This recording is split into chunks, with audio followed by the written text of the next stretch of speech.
All right, let us begin.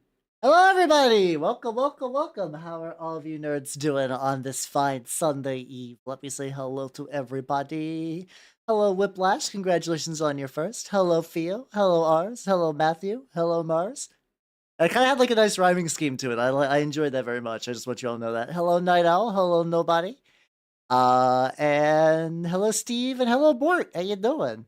Howdy, nerd. Howdy, howdy. I don't know why I default to howdy. I think at one point I did it ironically, and now that's just part of my vocabulary. Also, hello, YouTube viewer. Hello, hello, hello. I do not, because Twitch is dumb, I do not have the integrated chat option. I think I just need to get a separate YouTube chat going. I need to do that, but I appreciate you very much. And how are you doing, Crichton? Welcome, welcome, welcome. Let me see. Who was I saw a message. I saw a message of oh no, who gave howdy old world? Oh, Aslan. Hello, Aslan. I don't think I said hello either. Welcome, welcome, welcome. So, hello, Green Princess. I am returned after much holiday resting. You are beautiful and pointed. Thank you. I'm very pointy. I got chin point. I got my hands are very pointy too. I'm a very angular dude. I am well knived. Um, but so what happened was I I don't think I even my hands are fine. What's it called? Pointy head. Yeah, it's just all spikes. It's like a fucking if you were to like ruffle my hair, it's just like a durian. It's just all spikes. Um, but I think I've mentioned this every now and then, but it hasn't been super like when I announce my like when I talk about like what armies I got and stuff like that. I have had a Slaves to Darkness army in Age of Sigmar basically since I started VTubing. It's definitely been put on back hold for a while because it was kind of more of a supplementary army to my Maggotkin. Because you could take like Chaos Warriors in Maggotkin for a while and they were fine. But they kind of changed the rules to stop souping as much. I've heard durians are delicious, but yeah, I've also heard that like they smell like ass. They smell like death. And I don't think I'm ready for that kind of commitment from my fruit. But it's like, yeah, but it's like I got a bunch of these, and I was like, you know what? I might be just a medium size zoo. For that. No, let's keep Max going. Let's keep Max going. And what happened? Yeah, it's okay. I'm cured of them because here's my thought. I was looking. I was like, what do I have? Like what do I have that's unique to Age of Sigmar specifically? I have the living spells for them. And the living spells for Slaves to Darkness are pretty cool, but they can also still work as terrain. So like I don't feel too bad if I have to leave them behind. And as much as like I said, there's a bunch of high elves and whatnot, realistically, to make them a functional army would require me to acquire a lot more minis. Not saying I won't paint them. I'm just saying I realize that I already have the stuff to do the things. Hello, Minidel. How you doing? Yeah, Age of Sigmar is the war game that, other than like War Machine, that I have played the most of. But I've been pretty open that it's been a hot minute. It's been a hot fucking minute. I actually been really digging the let's see, what have I been doing today? Oh yeah. I've been doing a lot of recovering from Animorphs mentally, physically, spiritually, emotionally. And so the reason I was able to do this too, my 3D printer, I found a very good STL or some 30 millimeter, because like Games Workshop's like, oh yeah, Chaos Warriors are on 30 millimeter square bases. Now, 30 millimeter square bases don't exist in the wild. They really don't. They're like a new base size made for the old world. But I printed these out myself. They got like this nice little ridge to the top, which is going to get fixed anyway. These are probably like, I believe it's called Raven. It's just like they just make free bases. They're just like, hey, here's a good free base. I just made this for the, like, they didn't say this is for the old world, but it's like that. Let me go ahead and drink and stretch a little bit while we got the breakup.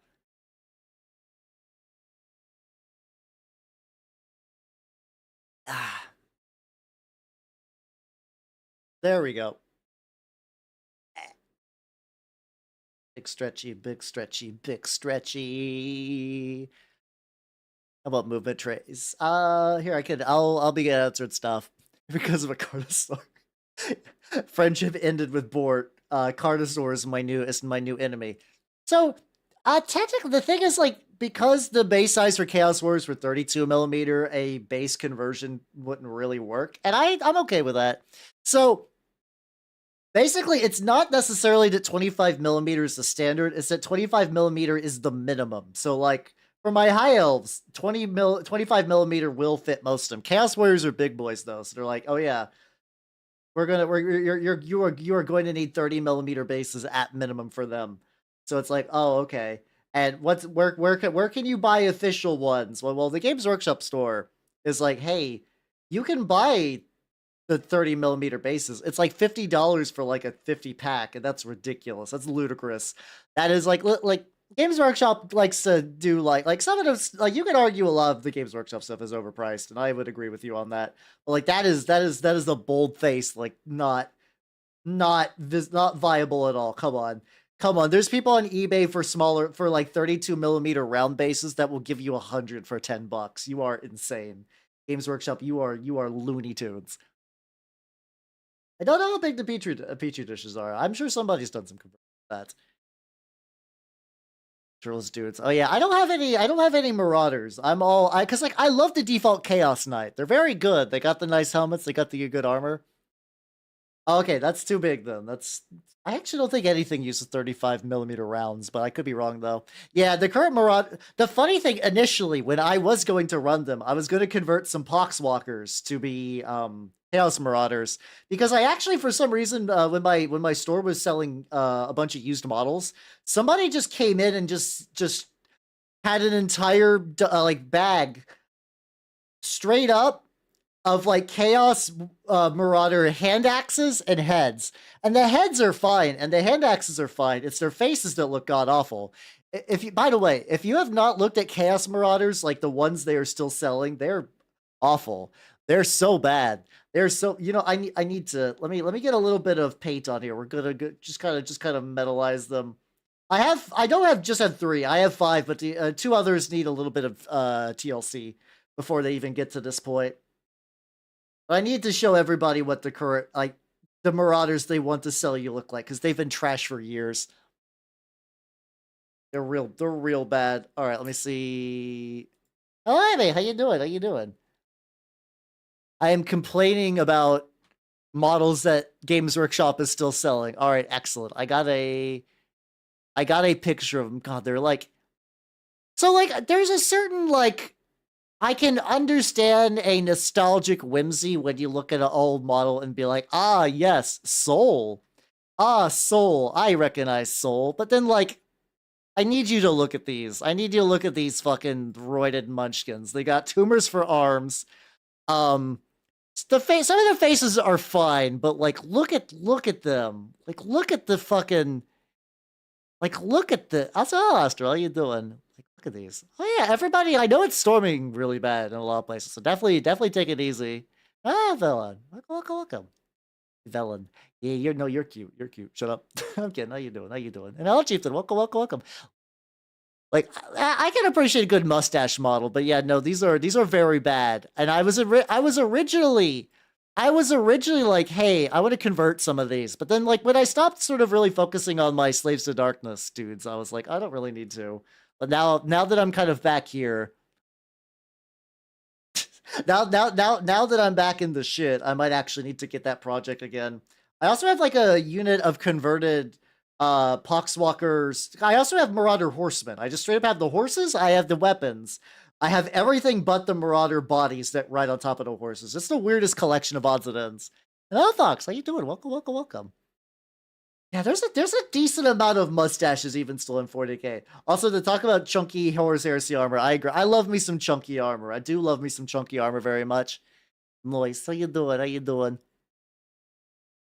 Well, the thing is, I think the mustache bit, it's like, it's kind of a fantasy like tropey thing. Like it's like I somebody who enjoys some fantasy cheese movies, you see a lot of dudes with mustaches, and I know some of that is just because they are British, but also some of that is just cause like that's just what fantasy is. You could have a bowl cut and a mustache, and that's perfect fantasy attire.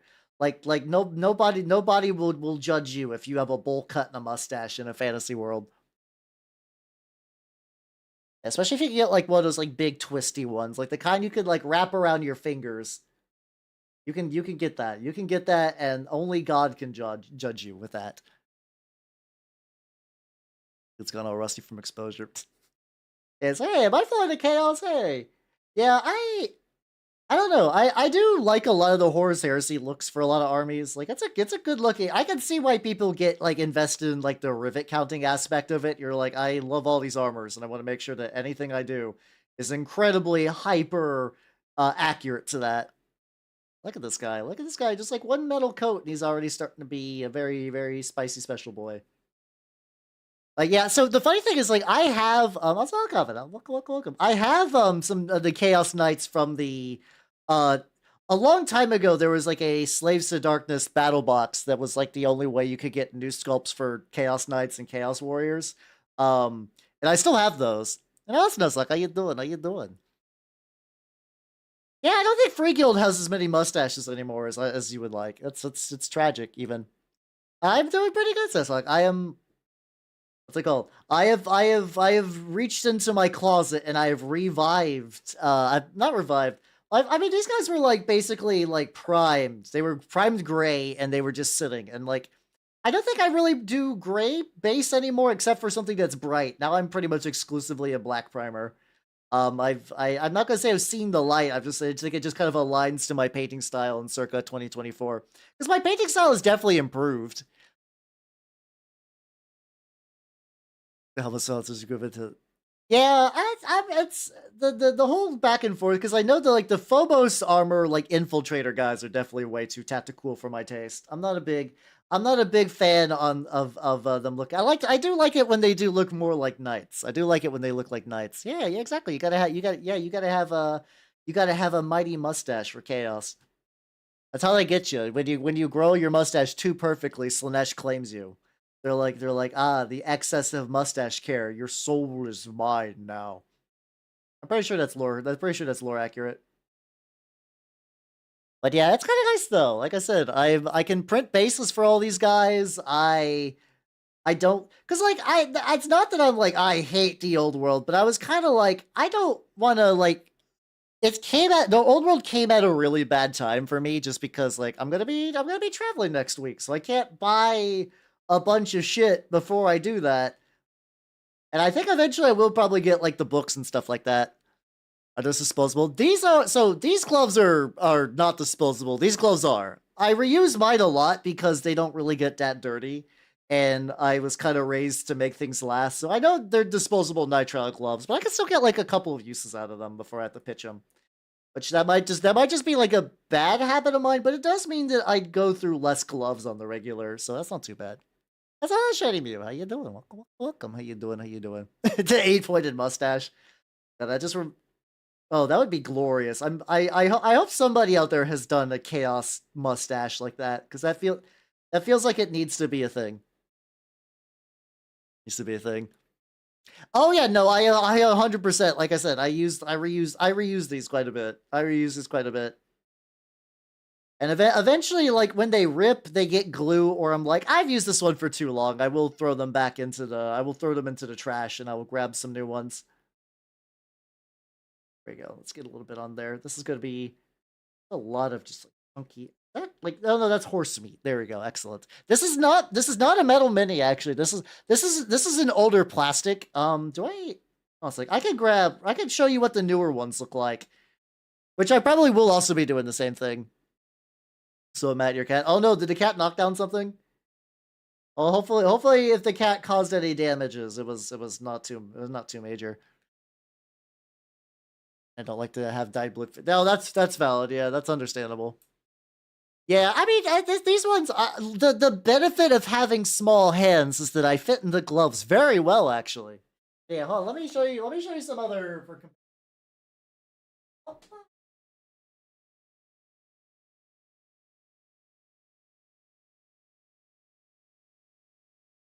Up to the base. Oh, there we go. And I'm going over here. Grab a knight that I have not painted yet. Oh, I have owned this one for. Oh God, I've owned this model for probably about like in the ballpark of several years now. Wow, wow. I love the passage of time. I love the passage of time. Yeah, I just breathe real hot on it, and eventually it'll just kind of like shrink wrap. No, that's not true. That'd be a cool superpower to have that. Okay, now we gotta do. Unfortunately, I need to get some better what's it called? I gotta get me some better setups for my minis. I keep them in little cookie trays and whatnot. And that's not the issue. The issue is that because I leave them exposed to the air, they collect dust really easily. And I've been becoming more paranoid when I show off old models. I'm like, oh yeah, no, there's dust on this one. Fuck.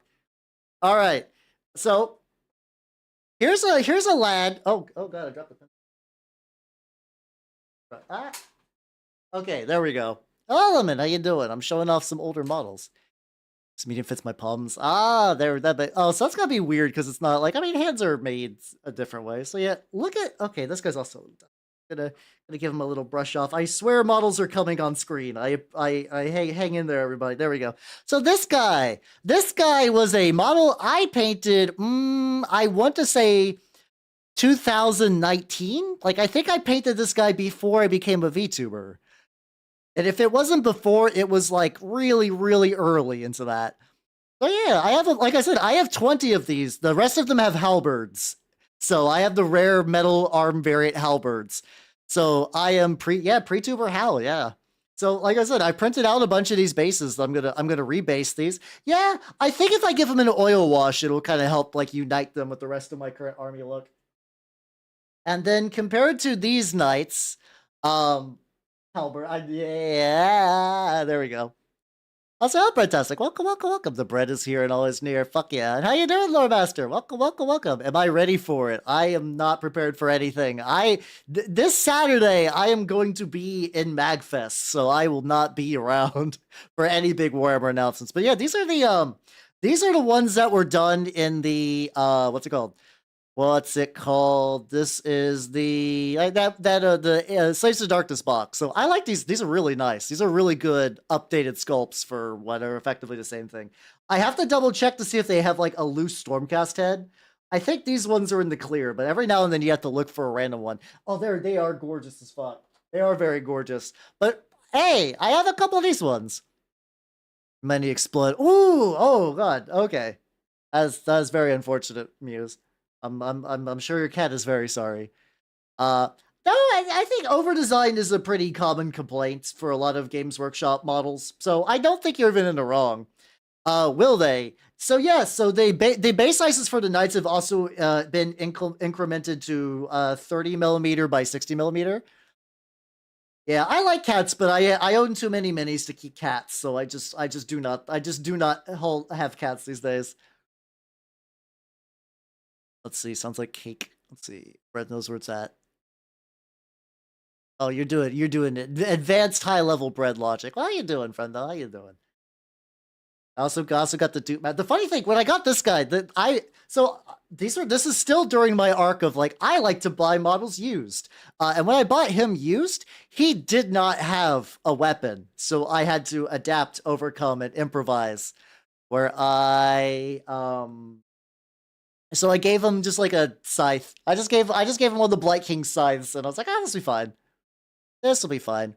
Your cat was trying to swipe. Ooh, oh, that's unfortunate. Yeah, some cats are well behaved, but in my experience, you have to be careful with like things. You have a house with a cat if you don't want things to break. I feel you though. So yeah, the newer base size should be able to fit these bad boys. I'm not super worried about that. I currently have the replacement bases for them printing at the moment. Yeah, Nanners just gets loose and just begins actively knocking my models off the shelf. Like fuck you. Fuck. Actually, Nanners has escaped twice in the entire like I don't know 4 years I've owned her. And both times she decided that the optimal place to go after becoming free was just to go into a closet. It was the goofiest thing. She's like, I can go anywhere in my house. Yeah, so both times were basically my fault. The first time she escaped, like I forgot, I did the dumb owner thing and I totally forgot to shut her cage. I just accidentally left it blowing in the breeze. And she was like, she's like, I'm gonna go. Oh, yeah, okay, at least the cat's learned its lesson, I guess. So Nanners went into the closet, and then the other time, the cage Nanners was in had a broken latch. So like it basically had a latch on the left and a latch on the right. And I was like, latch on, like one latch should be more than fine. And I learned through my hubris that one latch was not more than fine, and that Nanners also escaped. Yeah, I don't think both times like Nanners is. I'm gonna be once again as a snake owner. I love Nanners. Nanners is too dumb to know what escaping is. For her, she's just like, oh, I can go here now. Okay, and then she goes here now, and that's it. That's fine. That is the drive of a snake to be like, I can go here. I am going to go here. Going here is the thing I am actively doing. Yeah. And like both times she was in the closet, I also caught her very early both because like it was like I woke up the next day. I'm like, all right, good morning, Dad. Oh, Nanners ain't here no more. Uh-oh. Check the entire room, check closet. There she is in the closet, put her back in the cage. It's fine. It's not like she like went without food even. Like it's like it was just like just like a normal day for her. She's just like, oh, I'm being carried now. She's like a little bit cold, but even then not like real bad. Not real bad. Yeah, snakes are little goobers. Yeah, she was just so I'm one of those people that like I used to move around a lot more than I haven't moved in a while. Also, like look how jank this is. So this is like the fucking reins, right? The reins become like a weird solid lump under the chin. That's very strange. Um I used to be somebody that would move around a lot. So I have a closet that's just filled with boxes, and not boxes filled with things, empty boxes. Where if it's like if I ever need to move again, I can just like begin putting things in boxes. If I had to move again, and that might happen at some point in the future, who knows? Um, if that was to happen, I would actively need to I would need to get more boxes for sure because I have way more shit at this place than I did previously. But I just had that closet full of boxes. So Nanners just found, hey, like I have a bunch of shit I can climb on top of, and just kind of curled up on top of one of those boxes. And then everything was fine. Hello, Despair. Welcome. How you doing? How you doing? It's me. I'm painting the old world today. And hello, Sir Boss. Yeah, it's like I used to have to travel for my guild work a lot more, but lately they're like, you can just stay put, and if we need you to go somewhere, um, just well, you can go there, and then you don't need to like full up and relocate just yet. Anyway, so far that's been good. But I also hold on to a lot of boxes for like Warhammer stuff. Like I still have like I mean some of them make sense. Like I have my Chaos Knight box because that's where I so the Chaos Knights because of the way they're done, they have a lot of variant arms that I have not built, but I keep the sprues in that box because if it's like one day it's like yes, I will actually need a fucking I don't know. I think of like another like some sort of like laser destructor thing. I could just go in there and grab it. I could just go in there and grab it, which is very, very nice. Oh yeah, I didn't get the arm, did I? Feel like I'm gonna need this box. That's, I mean, that's, it's, I think, I don't know if it's like, for me, if it's like a rate, like the way I was raised. I feel like there's a lot of I don't have like phobias or complexes necessarily, but because of the way I was raised, I'm like, I have to hold on to everything until it is absolutely cannot fulfill its purpose anymore. Like, and sometimes that's handy. So, like, for instance, if I can grab it. There we go. So when I 3D print the bases, I figured out a Cura setting that'll stop it from like peeling up because I had issues with previous prints where they would like pull up, and it's not using a raft anymore. It's not using a skirt anymore. It's using a raft, and this is what Cura makes. It's like fresh from my 3D printer. This base was like put on one of these. And it's like, ooh, that texture very good. Look how good that texture is. Like I could use that for like some terrain stuff for like a fence or for like some like a sheet of scrap metal or something like that. So it's like I save that. I save that for later because I might need it for a terrain project. And sometimes I do. Sometimes I do. A lot of times I don't, but sometimes I do, and I feel weird. Yeah, I hold on to a lot of old like jars and stuff, but for terrain purposes because the recycling power of terrain cannot be understated. Like if you like Night Owl, if you're like I have a lot of jars, you have a lot of potential terrain options that like you could just like put some paint on that bad boy and then like for especially for like weird like jars and bottles like prime it black dry brush on with some metal colors on it, and then maybe dry brush on like a dark red, like a kind of like a red brown, and then like a orange brown, and boom, you got like a rusty container. You got like a rusty fucking like Necromunda like storage tub or whatever. Like for instance, let me see. It is really fun to make. I can show you an example. Real quick. I need to fix this piece that I'm working on because like it's coming a little bit loose. But yeah, let me show you a little thing I did. That is still very much work in progress. Where's that? It's right behind me, so I don't go anywhere. See if I can put it this way. All right, this thing. Okay, I'm gonna zoom out. Oh god, it's got. Oh, hold on. I gotta remove a lot of detritus that I left on here. There we go. So here we go. Check out this little terrain thingy, and you're like, oh, these are cool little. That's what are these, Hal? And I got like my little round wood base, and I got my kind of like, kind of gravel equivalent. Brita filters. Hell yeah. I also need to reprime these a little bit. These got like a little bit of yeah, these got like a little bit of extra stuff. I was like, oh, these would be like cool, like neat little rusted silos and stuff like that. So I do still need a little bit more TLC before I begin working on the painting. But the painting is really quick. Like I said, dry brush on some metal. Dry brush on some metal and you're fucking there. And then dry brush on, of course, like a little like whatever ground color you would like. That's where they go. That's exactly where they all go. Yeah, it's nice to like legitimately terrain. If you're doing it right, or not even if you're doing it right, it's a lot of terrain can be just like upcycling for dorks, which is a very fun series of words to say. I strongly recommend anyone say that to your friends and family. I'm doing upcycling for dorks. Thank you very much. But yeah, here I have one other example too. Hold on, I can show you what a finished example looks like. This is gonna be gigantic, so strap the fuck in. Strap the fuck in. All right, there we go. Transform, fit the screen. So this guy, do you see this guy?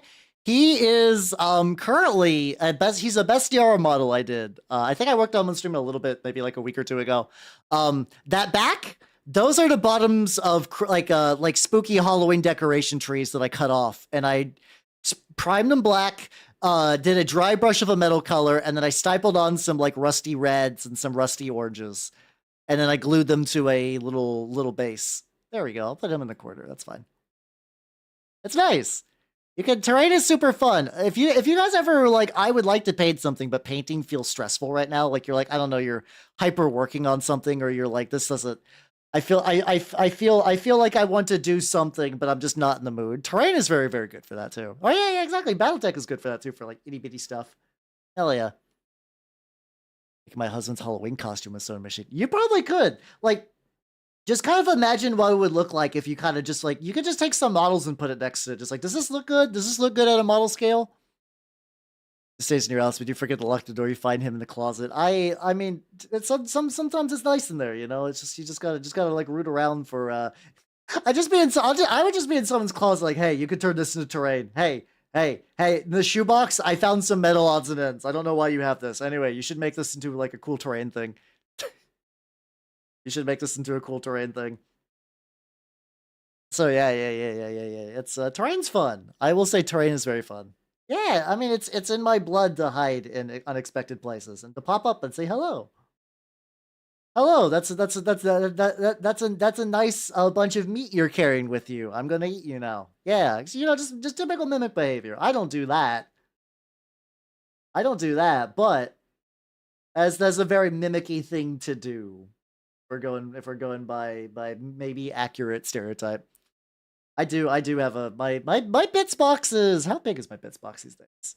It's like relatively calm. I have like I have like a little organizer where it's like it's got little pull-out trays, and in the little pull-out trays they're like, oh yeah, this bit is marked like these are turnip bits. These are Blight Kings pieces, because Blight Kings can be used for everything. They are putrid Blight Kings are in the same category as Chaos Spawn, where the parts will last you a lifetime if you ration them right.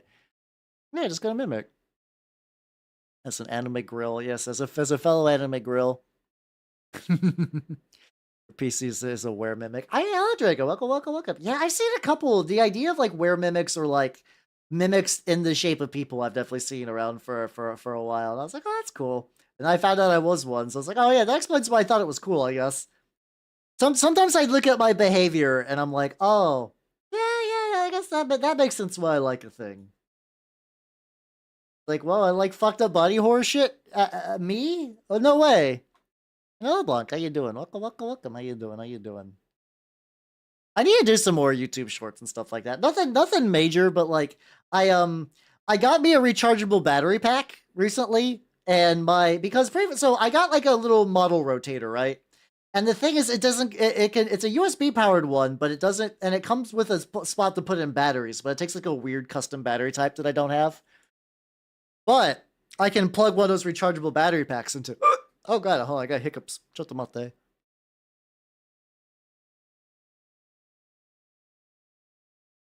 Hey, my cousin. Everybody loves large chests. I do. I mean, I'm more of an ass man, but like I can appreciate a large chest.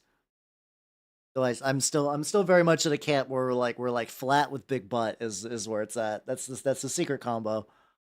But like, what's that one SpongeBob one? It's like do do do do do do do do do do do do do do. I don't know. Whenever I see like Zoomer friends of mine post that, that's like one of the genuine like Zoomer meme things. I'm like, I like this. I like this. As an old man, I understand this and I like it. So hell yeah. There's nothing to really understand. It's just SpongeBob astral projecting, but whatever. Yeah. Yeah, exactly.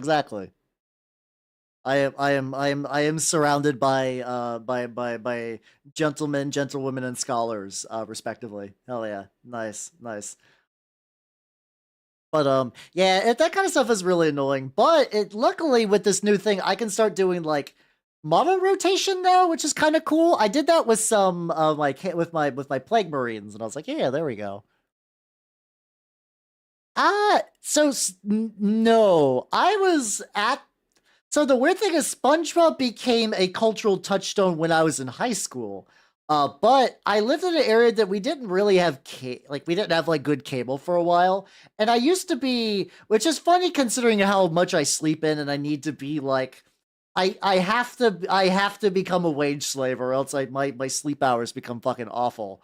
But I used to be the person in my family that would wake up early and make coffee for everyone and whatnot. So to pass the time, I would just like SpongeBob would be on. It was like SpongeBob and Fairly Odd Parents. So I just watched them.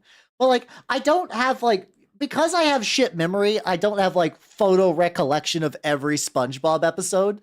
But I have like a decent amount. I have like a decent amount of SpongeBob knowledge, like very like general, and like there's like I've seen the big episodes and I've seen like a couple of smaller ones I enjoy. I can't quote every SpongeBob quote ever, so yeah. But yeah, that's understandable to be just kind of miss out on the boat on that. I'm kind of like that for Simpsons. Simpsons is my SpongeBob, where I understand it was like a big cultural touchstone, and I watched none of it. I watched Futurama a fuckload. Oh, buddy, how you doing? Welcome, welcome, welcome. Yeah, my family didn't have cable for a while. Eventually, we got satellite, which was cool because when I got satellite right when like Tech TV was still a thing, and then it became G4. That wasn't too bad when it became G4. X-Play, my beloved, you are lost to the mist of time now. It is very.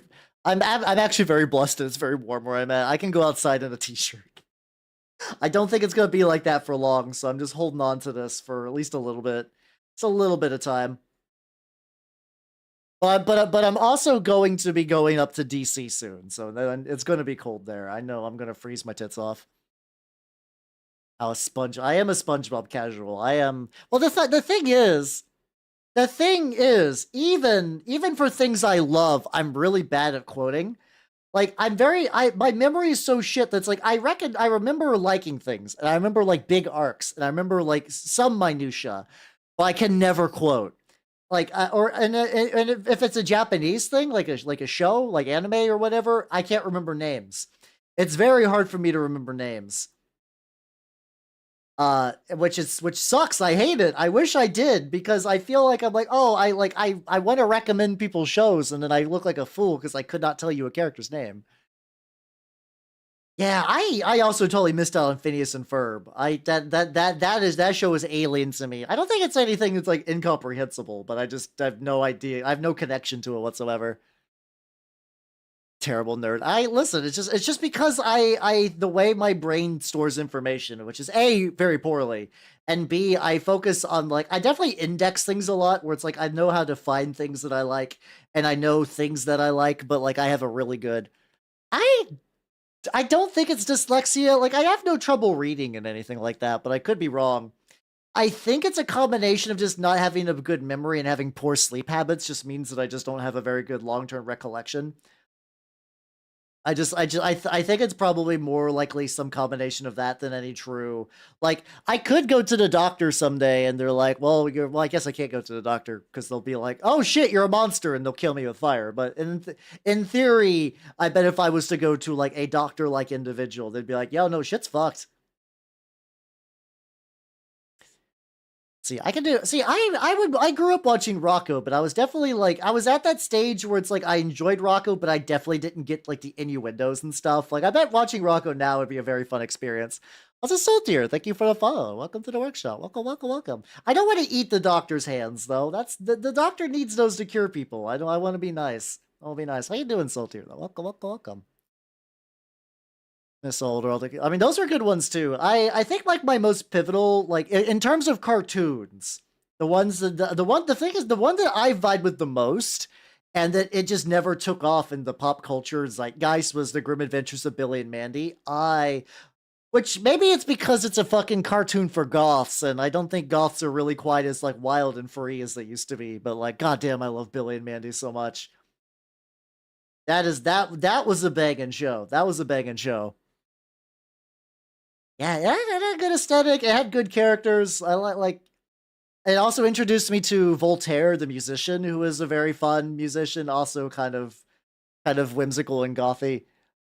Very fun stuff though. I still sing the Brain song every now and then. When I'm just like it's like just chilling, just like brains, brains, I won't lie. I'll eat the brains to the zombie fight. You know that one, that fun bit. Oh yeah, no, I I really like Grimm's voice. I really like Grimm's voice. It felt right too, which was nice. It was he was a very good Grim Reaper. I think everybody was very well cast in that show as well. I think that was a very well cast show in general. I did not see Code Game Kick Next Door for some reason. I don't know why, which I think it was still airing at the same time of the other shows I would still watch because like I said, I had very limited cable, so Cartoon Network for a while was like a big deal to have until I got satellite. And then at that point I think I mostly just watched what did I watch? I watched MTV2 or was that on satellite? I watched MTV2 because it had shit like Wonder Shows, and god damn, I love Wonder Shows, but that is a hard show to recommend to people. Wonder Shows is a very odd show to recommend to people now. Uh, Wonder Shows was kind of like one of the early like, hey, let's make fun of Sesame Street things, but god damn, did I get fucking demented? I know I'm old. Fuck you. This isn't news. Total Drama Island, maybe that was the one you might thinking about. No, maybe it's the only vaguely island show that comes to mind. But it's also how like MTV2 is how I got a lot of music, and also how I found about the gorillas. So I think that was a net positive for my well being.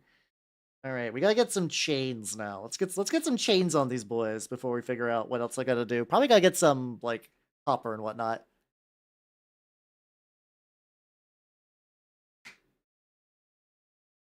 Oh, my sister used to love that show. She used to love Lizzie McGuire. I did not like when she had control of the TV and I had to watch Lizzie McGuire. I was like, I hate it. I kind of did the thing. I was like, this is a dumb show for girls. Not saying that I probably would have liked it anyway, but eh. There we go. For some reason, the headpad is not working, which is good because I put it on the button now, so we don't have to deal with. I don't have to deal with it not working anymore. All right, so I don't have like a medium metal, if that makes any sense, which is very funny. So I'm gonna take a little bit of gunmetal and a little bit of like aluminium, and I'm gonna drop one of them on the ground. You know, like a person who's good at painting. God damn it. See music. I did see it. Listen, I'm taking my vitamins every night. I'm doing fine. Hello, Bad Apple. How you doing? How you doing? Congratulations on your streak. Hell yeah, hell yeah, hell yeah. Yeah, I mean, the thing is, like, MTV2 had music on it for a while, when MTV1 did not, which was kind of funny. All right, let me mix these two up so I have a good medium metal, I guess. There we go. This is a good average metallic. A good dependable John metallic metal. Nice, nice, nice. That's good. I was worried I have to go get, because like I don't have like lead belcher for some reason. I basically moved away from G-Dub's metals because they disappoint me and they clog very easily. All right, there we go. This might be a little lighter than I would like, but yeah, these guys are like, as with a lot of my chaos stuff, they're getting a very particular spicy oil wash when all is said and done. It's like I still ostensibly am going to be like, well, my chaos knights are going to be Nurgle aligned, but not as big as like my Magakin force. Like these guys, if I want to run one as like a core knight, it's not that big of a deal. I haven't tried the army painter metals. As for the horse colors, I'm thinking about making each horse a different color. Like one will be black, one will be brown, and then maybe like a tan color. This is gonna be a unit of 5, so I think eventually I'm gonna be doubling up on horse colors. I think my plan is I want to paint the area around each of the horses, and then I'll look at it and be like, ah, yes, your true color is speaking to me, and then I'll paint the horse that appropriate color, if that makes any sense. A little bit of this. A horse of a different color. Ha ha ha! Got him. No Shadowfax cosplay. No, no, no, no, no. Oh yeah, but oh yeah, yeah, yeah, yeah, yeah. Let me show you guys something as well. Speaking about Shadowfax, not necessarily Shadowfax. I've been building my Angmar orcs. And speaking about little things like 3D printed, check out these are movement trays. They're technically meant for Turnip 28, but they fit the orcs pretty well. These models, pros, they don't need to be built. They're like 1 or 2 pieces at the most. Cons, hideous, hideous mold lines. I hate them. I had to spend so much time scraping mold lines, and I bet I've missed way too many. Yeah, let me zoom out a little bit. Hey, look at the boys. The boys. I still got to do my Warg Riders. I still got to... It does not use trays, actually. I use it to trace mostly just for movement and because they look nice like that. They look like... No, Lord of the Rings, the game is like very... skirmishy, kind of. Something like that. I see... mold lines.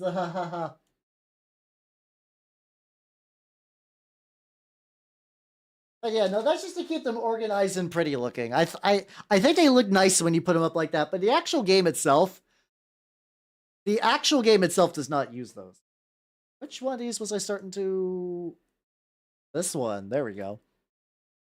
The boys. I really actually once, like, hold on. I really like the rules for the Lord of the Rings game. I've been reading through the rule book because I want to make sure I build the right list, because it's... Unfortunately, it's one of those games with loadouts, so it's like I get... Whenever I get into a game that has very explicit loadouts, I get like incredible option paralysis. The funny thing is, it's not even like I have to be the most optimized. It's like I don't want to like accidentally like get a unit that's totally useless, or like I can't take more than one of these, and I double up and I fuck myself over. I live in fear of that so much. Listen, if somebody bought me the Smoke, I would run the Smoke.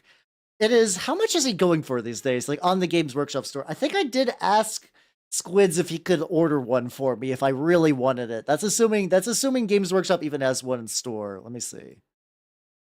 Smog. Smog by himself is $690 US. I still need to put a picture of him on screen though. I need all of you. I need all of you to see.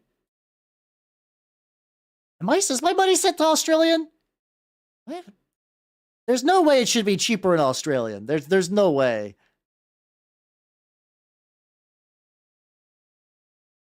All right, let me see. He is a big boy though. He is a big boy. Let me post a picture of him real quick. I need all of you to look at the absolute size of this unit. There we go. Hey, check it out. Yeah, he's huge. Like that's a Frodo for scale.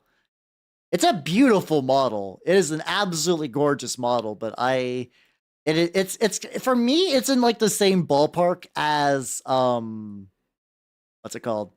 It's kind of roughly in the same ballpark as like getting like a fucking Titan, where it's like if I ever blow the fuck up, like if I become like Squidmar 2.0, like in money, that's how I would celebrate it. That's how I would celebrate becoming a big dick content creator. Yeah.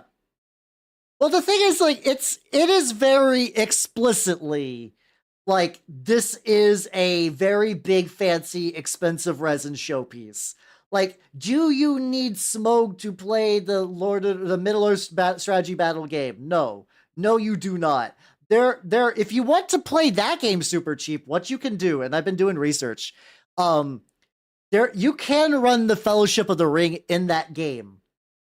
And specifically, you could run a variant army called like the Breaking of the Fellowship, which is kind of like after Gandalf fucking left and everybody got their elven trinkets and whatnot. I say left when he got his shit like when he was fucking up the Balrog. You can run that. That army is about $50.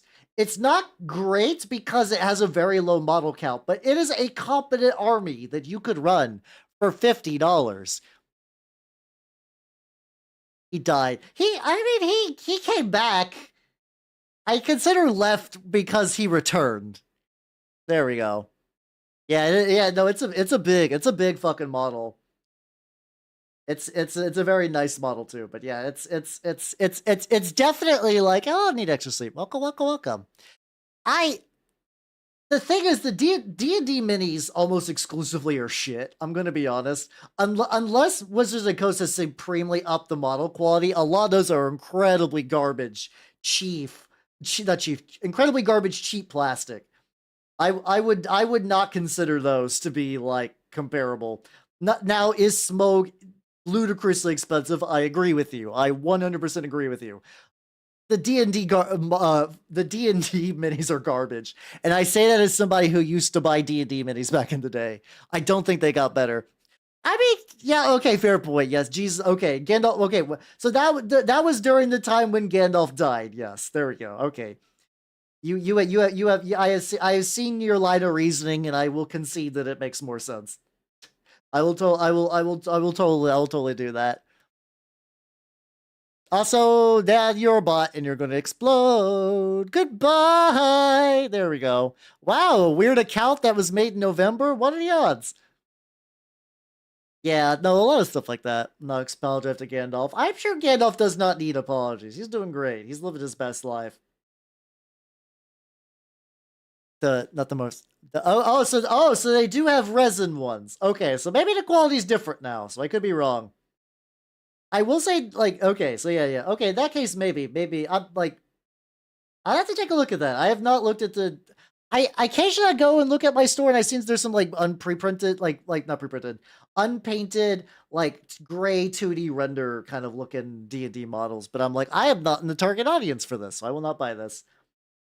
But yeah, if you want to get into the Lord of the Rings game, you can legitimately just run the Fellowship. Also, the battle hosts are pretty good. I'm getting the Angmar battle host. I got that. It's what the orcs are from. And apparently all I really need to do is just get 2 Barrow Wights. Unfortunately, they're out of stock, but if I can get 2 Barrow Wights, I basically got a complete army for that game, and that's like sub 100 retail, or a little under there. Just brush it over a black coat and leave it like that. I don't know. I'm seeing how this is gonna look, and eventually the oil wash will get into the little holes, so it'll kind of like change as well. No, you're being fine, Cretton. You're being fine. Do not worry. Do not worry. I could just dry brush it on a little bit. I'm already too late. I'm too into reads for this. It's fine. Fine. I can also do that for the fucking. There. I'm also kind of at the point where it's like, once again, I'm okay. I'm okay with these not being my bestest models because I have a whole army to do now. The funny thing, I was like, all right, during my during my New Year's resolution, I had a couple of armies that I was like, I would like to get 2K Death Guard, I'd like to get 1K Minotaurs. These two guys were not even on my fucking radar, and it's like, yeah, no, that's just how it be sometimes. Oh, that's I mean, welcome, welcome, welcome. Yeah, I think a lot of people got pre-orders, but I don't know how many people have the stuff.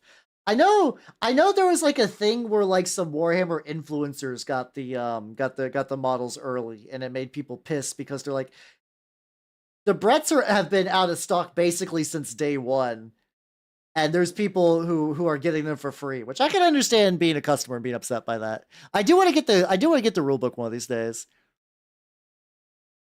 It's a really fun mini. Ooh, getting there is something about the old pewter metal models which are kind of nice. Oh, this is another thing for the Lord of the Rings game that a lot of the Lord of the Rings models are metal. The ones I have are all plastic. There is a limited edition. Do you guys remember in Return of the King when Sam and Frodo very briefly dressed up in orc costumes? There are minis for that for the Middle Earth strategy battle game, and I want them so bad. You can get them used for like $40, which on one hand is a lot, but on the other hand, in terms of Games Workshop prices, that's not too wild. And I was thinking about getting them so I could use them as like models in my Angmar list.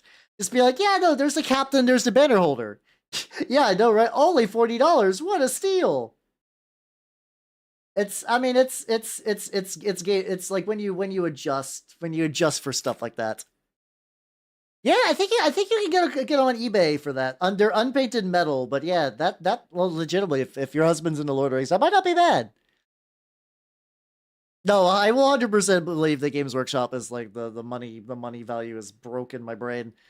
100%. I've just kind of gotten. I know there are miniature manufacturers that are much cheaper, and I do buy minis from them that are cheaper. But I also 3D print a lot these days too. So like that's another whole fucking thing. Yeah, I mean, yeah, the I will say you don't need that many models for the Lord of the Rings game. I'm just gonna say the Lord of the Rings game because like, listen, I think the game's cool. Middle Earth strategy battle game is awful. It's a fucking awful game. It's an awful, awful name that is very, very awkward to say. I don't like saying it. So if I say Lord of the Rings game, people are like, yeah, that rolls off the tongue, and I agree. There we go. Let's put you to the side. But yeah, basically it's like if there's any army from the movies, you can basically run it. And there's like a couple that weren't in the movies, like or the ones that were like hinted at. Like I know the Easterlings were in the movies, I think a little bit, but they were like very very minorly, and I think they get a much bigger like you can get a lot more doing in the game. Good people. Oh, that's cute. Okay, that's very cute. Yeah. Also, yeah. Check eBay. Just look for like a lot of things. A lot of things you could do. It's like ME. Let's see. Here's a go. No Earth strategy battle game. Like if you look up that, that is the acronym that people typically use for the game. So like if you want to look up the minis for that, that's a good way to do that.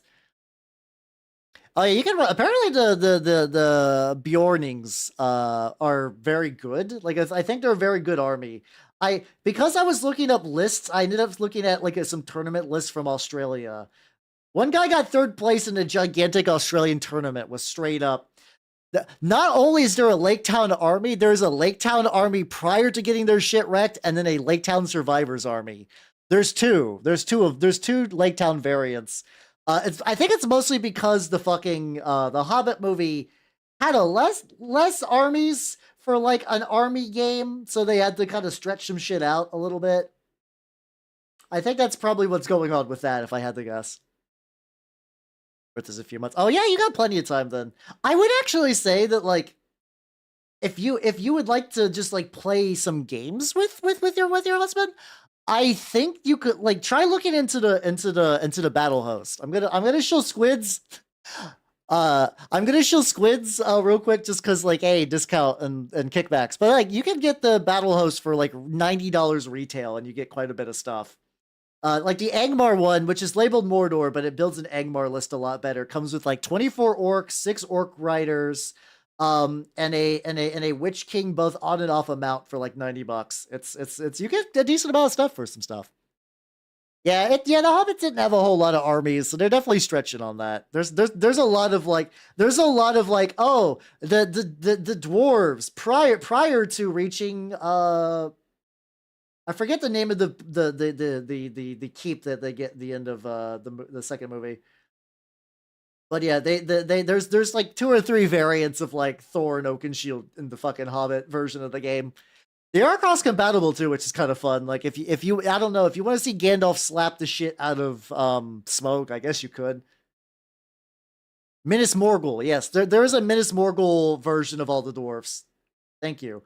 I I like Lord of the Rings, but I'm definitely in the like casual enjoyment where it's like I think it's a good series in terms of like movies and books and whatnot. It's a cool world and everything. I am awful at names and I'm not really good at being like, ah, yes, I remember the Silmarillion. I'm not quite there yet.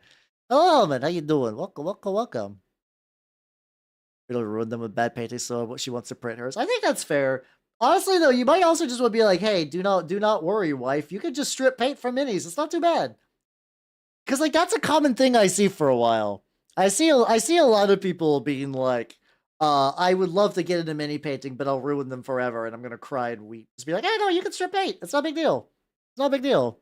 But the mouth, why, Hellman? Why did you say those? Why that combination of words? How you doing? How you doing? It's only second to the Bible in our house. That and Vinland Saga. That's a good collection. That's a good collection of reads. I will give you that. There we go. Kittens. Alec over there. So my go-to for fantasy is like okay, Lodos War is also very good, to be fair. Lodos War is if you have not seen if anyone has not seen Record of the Lodos War, please do it. Please, you are a bot. Please like watch Record of the Lodos War. The thing about it that's really, really nice is like, and I still think it holds up pretty well as like the platonic idea of a D&D party where it's like when you're like, ah, yes, you got the rambunctious hero, and you got the haughty elf, you got the wizard, you got the kind of meek cleric, you got the dwarf, you got the thief. It is that encapsulated with a beautiful art style. It is very, very good. Zeltos in 3 sentence. I was that 3 sentences? That's probably in the ballpark of 3 sentences. D&D as anime, very accurate. Halbernach seal of approval. There you go. Exactly 3 sentences. Exactly 3 sentences. Perfect. Excellent. All right, so we got. Let's see what we gotta get for the boys, the lads. They are definitely metallic-ier than they previously were. All right, let's begin comparing some things. Let's begin looking at where I can slip some color. I can begin painting some of the horses. I can paint the horses. I also think I might just go and begin adding some like copper and stuff like that. There we go. Oh, the art is very good too. Oh yeah, there's like Deedlit in Wonderland or whatever. Yay! I didn't play that, but I've heard good things from it. I think Primrose played that. I think she enjoyed it too. I'll have to ask her on that. Oh, it's very good. Yeah. So like I know a lot of people are like anime cannot do fantasy settings. I mean, also I've been watching Dungeon Meshi. That's also been very good too. I don't think I need to sell anyone Dungeon Meshi. Um, if you have not watched them, watch Lodos and then watch Slayers. Please watch Slayers. Slayers is very, very cheesy good. I haven't watched Freerun yet. I have not done that yet. It is on the docket. 2024 has definitely been the year of the elf. Watch the original, obviously. Watch the original. Watch the original. I know I'll like it, and it's coming up. It's in my life. I need to sit down and watch it. Maybe I'll watch it next week. Cause like here's the thing. I'm I have Monday and Tuesday off, but I'm also just taking all of next week off. That might not be a bad chance for me to catch up on some animes. It's just a lot of good boob talk. That sounds about right. A lot of anime in that era has a lot of boob talk. Like oh god. I have a couple of volumes of VHS anime, even though I do not have a VHS player anymore. One of them is Dragon Half, and there's a decent amount of boob talk in that. Dragon Half is a very fun show. I love Dragon Half. Dragon Half is entirely goofy. Honestly, good. Fuck you, Sakai. Fuck it. What do we want to? What do we want to do for you, buddy? I'm thinking. I'm thinking we get a thinner brush, and I think we begin doing. Oh yeah, I'm not. Dragon Half is very goofy cheesecake. I don't think. I don't think anyone would debate that. It's still a lot of fun though. It's still a lot of fun. I know there's some good isekai. Oh yeah, the fucking Dragon Half ending song is just like one of the Mozart symphonies, but just I believe it's one of Mozart symphonies. Just talking about tomatoes. It's very good. Oh, this is crusty as shit. That's a big old blob I need to water down. There we go. Get some copper on the palette. This is an eBay load off. There we go. That's the thing. Maybe one of these days I'll just have. I could also just do a. Was it tomato? I thought it was tomato. My bad. Yeah, you're right. Probably is tomato. Also, Kanashi Fortress. Thank you for the follow. Welcome to the workshop. Welcome, welcome, welcome. How you doing? How you doing? How you doing? Oh god, I'm painting the lads.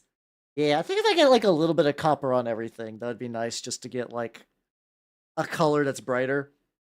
And I typically do copper trim on my Slaves of Darkness / Warriors of Chaos, whatever. Yeah, take notes on the Animorphs games. They suck and I hate them.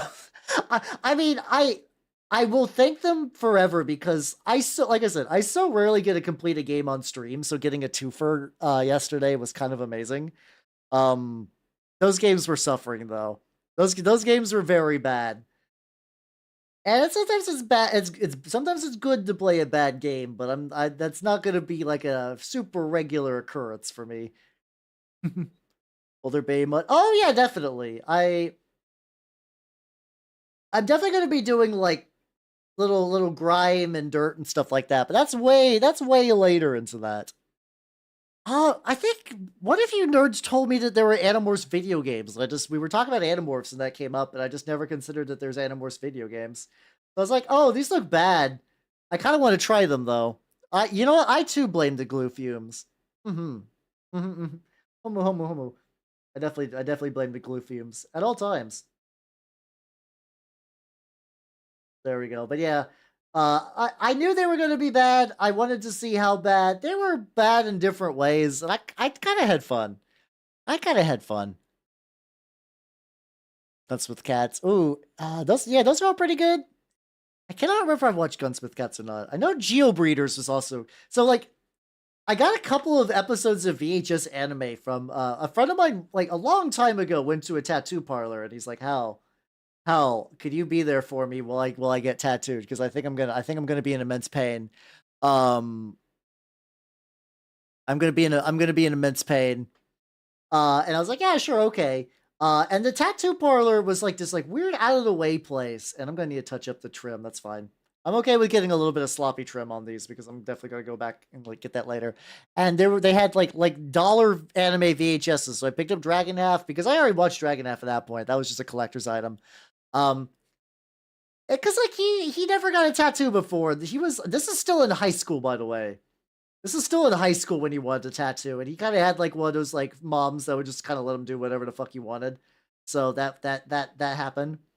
Um, the funniest part. I was like, "Hello, what's up? It's me again. So welcome, welcome, welcome. How you doing? How you doing?" The tattoo he got was a goddamn Master Chief. He got a Master Chief tattoo and wanted me to be there for emotional support. And I was like, "Yeah, fuck it, why not? Fucking do it." Yeah, yeah, just him. He got John Master Chief on his arm. Yeah, I'm doing pain. Don't do pain anymore. Do happy instead. How you doing though? How you doing? I'm very early on into painting these Chaos Knights. Yeah, this copper is probably gonna need like a second coating. That's fine. Especially because like I gotta get that like that little bit where it's like these two bits meet. I can be a little sloppy on that. I can be a little sloppy. I can be a little sloppy as a treat.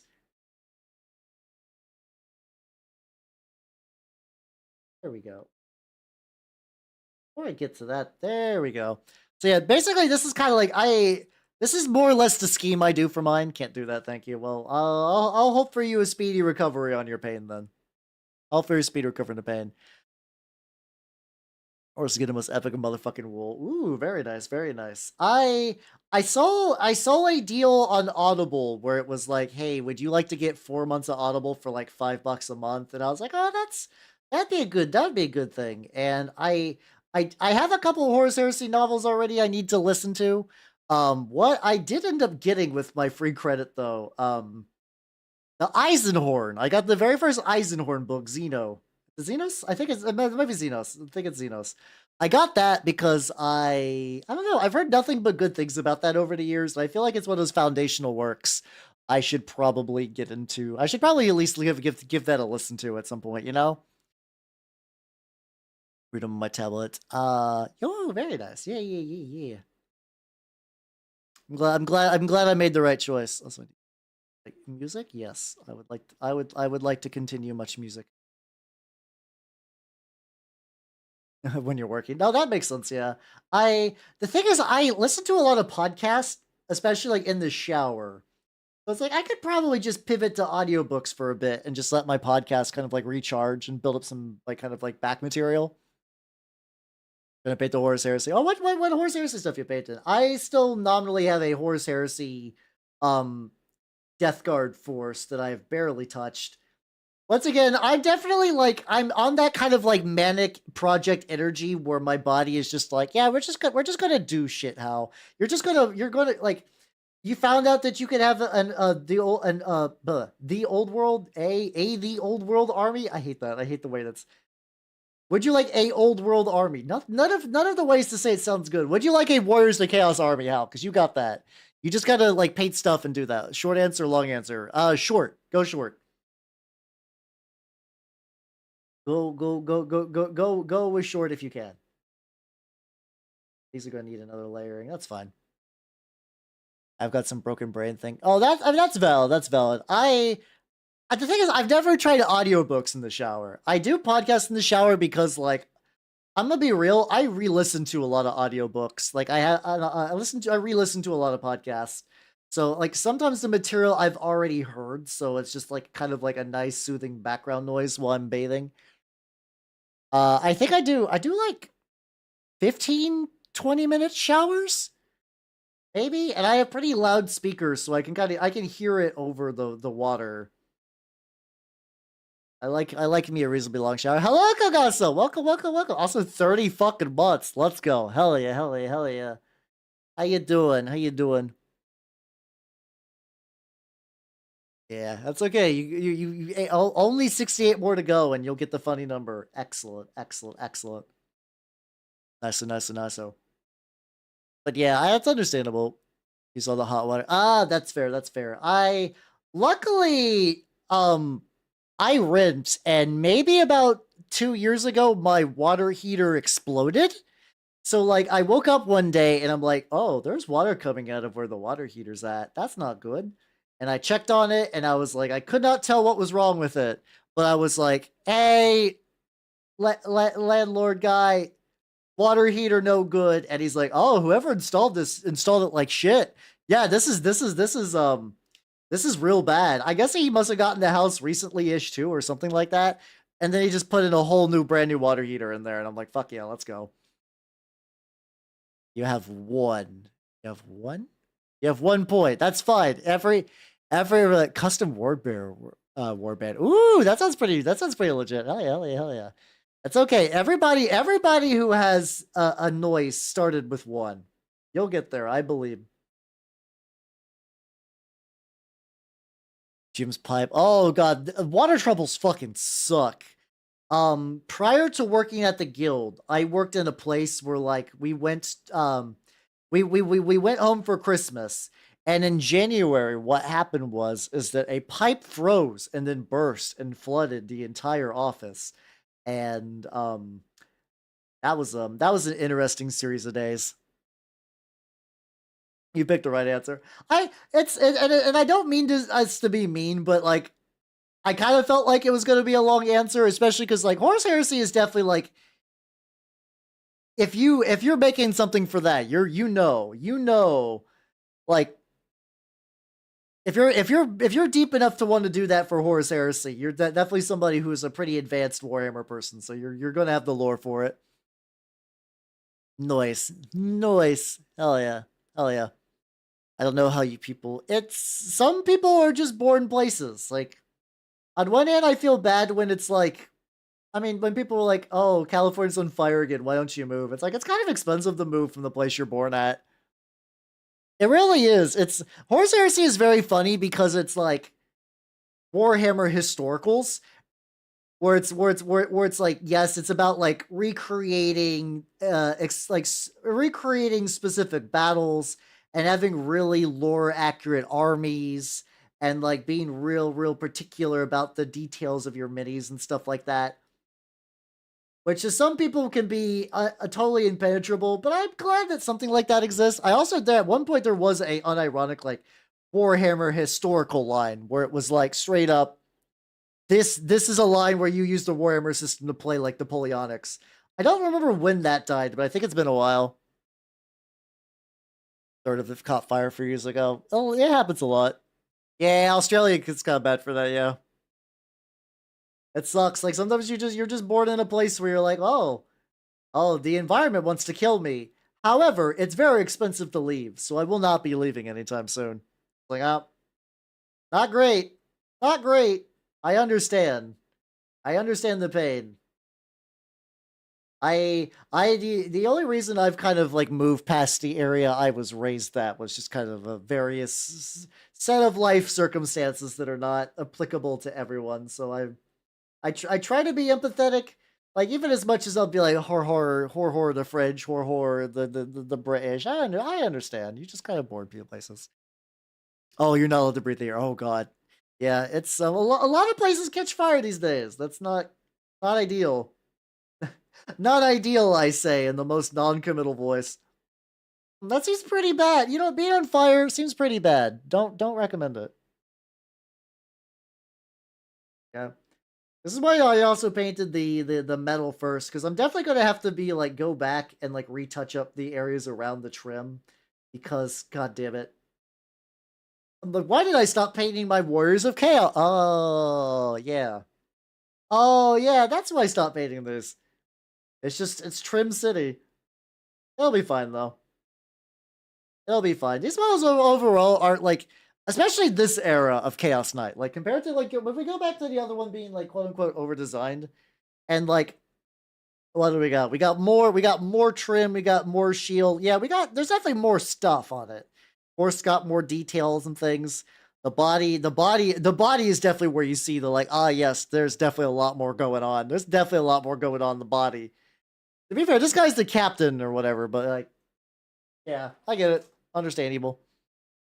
So like luckily that's why I kind of was like, oh, these guys will be like a good way to aid my way back in. Like I own them already, so it's working towards defeating the backlog, which is cool. I like doing that. But also it lets me work towards the old world. Yay! And then someday I'll get the book. Or I'll wait till like new recruit and Wahapedia updates, and then I'll just check there before I really commit. I really have to see what the scene's gonna be like. I don't know. I really need to see if the Lord of the Rings scene's where I'm at, because that game looks like a lot of fun. It looks like a lot of fun. Yeah, I think where I live, the climate is pretty good. Like, it's pretty warm even right now. The thing I gotta watch out for. Also, Lagor the Beepo? Lagor the Beepo, thank you for the follow. Welcome to the workshop. I'm sure I'm saying your name entirely wrong. Please feel free to correct me. How you doing, though? Welcome, welcome, welcome. I'm painting some Chaos Knights today. We'll burnt their fields in the rain. Ooh. Oh god, that sounds bad. Don't forget to drink water. Oh, don't worry. I go through like 30, probably in the ballpark of 36 to 40, not milliliters, maybe milliliters, I forget. However much in the fucking gamer cups. I think it's milliliters, don't worry. I will say, if there's any benefit to me becoming a VTuber, I am. It might be ounces. I don't know. It's effectively like 2 shakers of water every time I stream. I am well hydrated. I'm probably drinking more water than the average adult of my age, and I feel good about it. I'm well moisturized. Yeah, I don't know. I'm very bad at metrics. If you guys are not aware, maybe it is ounces. Maybe it is ounces. Why did I think it was milliliter? I don't know. I don't know. I'm painting and my brain is not working, so that's fine. There we go. I'll confirm. I am. I do. I'm the. I can't say I'm the big moist because I'm pretty sure Critical has that like trademarked. I'm pretty sure Critical's assassins will show up to my house and be like, "No, he is the big moist. You have to cease and desist, or we will kill you." I could call myself the Damp Elf. I could do that. I could. It is me. Yo, it's your boy Damp Elf coming at you live. I don't know. Why I'm doing that voice, but okay, it's fine. It's acceptable. How you doing, new friend from Argentina? I am Howard the Mimic Elf. I'm a miniature painting VTuber of the Nurgle and Skaven variety, and today I'm painting some Chaos Knights in anticipation for the old world because I can rebase a lot of my old Slaves of Darkness army, and I don't need to buy a whole bunch of new shit. It's great. It's economical. Hey everybody, it's your boy Green Moist. How's it doing? Today we're playing Animorphs, and then Mokachi Amai, thank you for the follow, and welcome to the workshop. Welcome, welcome, welcome. How you doing? How you doing? I appreciate the follow after I just read that I'm the Green Moist. How you doing? I'm Pete, little horse guy.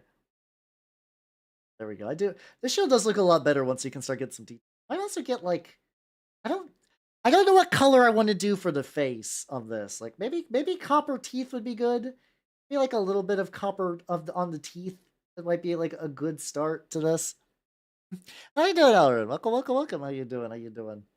Welcome, welcome. Ooh, that might be the right choice. That might be the right choice. About to eat your dinner. Fuck yeah. What you eat for dinner? What you eat for dinner? I'm at like a weird spot because like I don't want to cook because I'm about to like I don't want to. I usually cook in big batches, so I don't. I guess I could cook like a smaller meal, but I'm thinking about just going to pizza my way until I leave, and then when I come back, I'll go back to my regular cooking. Gonna get a Pokemon. Ooh, it's all good. It's all good. Night out. Have yourself a good sleep. I wanted to try out Pokemon Sleep, but I found out that like it burns through your phone battery super quick, and it doesn't work with the regular watches. I do be eating like nanners, just one big meal every couple of weeks. It's fine. It's fine. Pokemon Sleep is like Pokemon Go, but you catch Pokemon when you sleep. And like depending on the quality of sleep, Bokachi, thank you for the raid. Thank you, thank you, thank you. Hello everyone. If you do not know me, I am Howard the Mimic Elf. I'm a miniature painting VTuber of the Nurglin's Game Variety. Hello, Chris Ainsworth. Welcome, welcome, welcome. How you doing? How you doing? Let me show you some models that I have been. Yeah, check it out.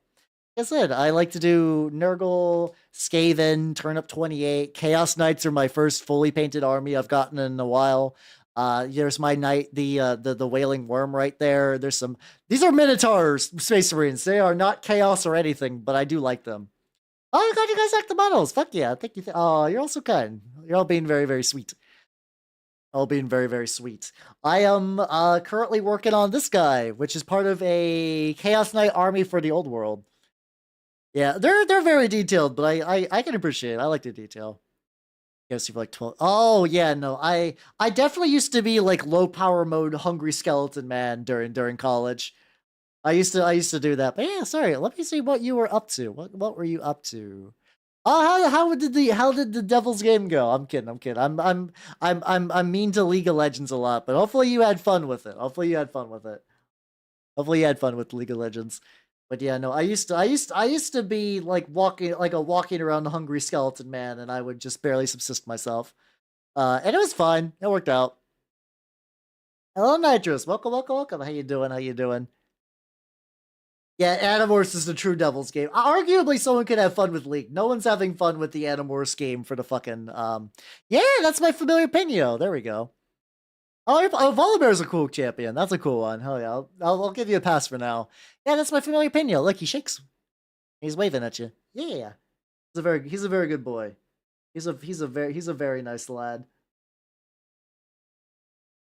Uh, Chip on this a little bit. I'm definitely going to need to do secondary coats on basically everything. It's fine. Yeah. Yeah, he's a cute little lad. He likes the vibe. He's my little buddy.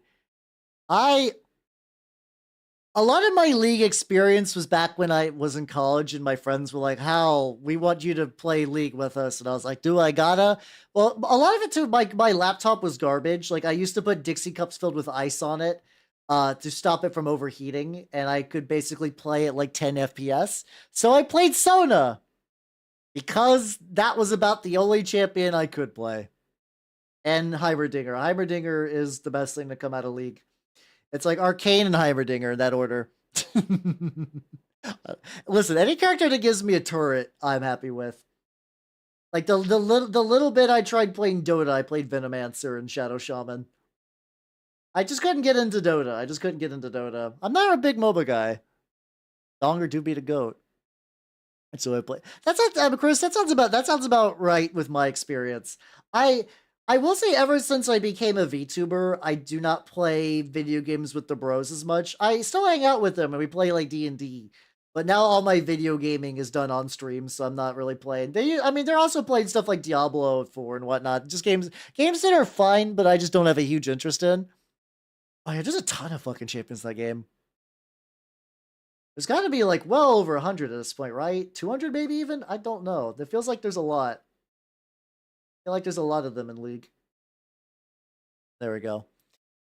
No, that's understandable. Like I was talking about I had a garbage computer for a long time until very recently. So I can understand the feeling of being like, I would like to play newer game, but I cannot, alas. I give their kid a D&D set. Oh, base, let's go. Yeah, the funny thing is like I technically grew up in a very Christian area, but it was never like, oh, Dungeons and Dragons, the devil's game. Which was nice. I also used to be the kid that would openly read Vampire the Requiem in class. Not Vampire the Masquerade because it was not that game wasn't in stores when I was buying books. Vampire the Requiem is fine. The rules are definitely nice. I'm not a big fan of the clan changes in that. I don't know. I like the classic clans, and I think they realized most people did too, which is why they kind of went back to doing that. Hello, son. How you doing? Welcome. Oh yeah, you did used to be that. Yeah, like if you ever look into a D&D book and you're like, if you wonder why demons and devils are the Tanari and the Batezu, I believe that's what they're called off the top of my head. They were called that because they still wanted demons and devils in their game, so they just changed the names. They unironically did what Games Workshop did with Space Marines, but for demons and devils, and which was very fun. How's Alakwe? How you doing? Welcome. I've been very lucky in that like the churches I went to were kind of like relatively cool as far as like the Catholic and like the other denominations.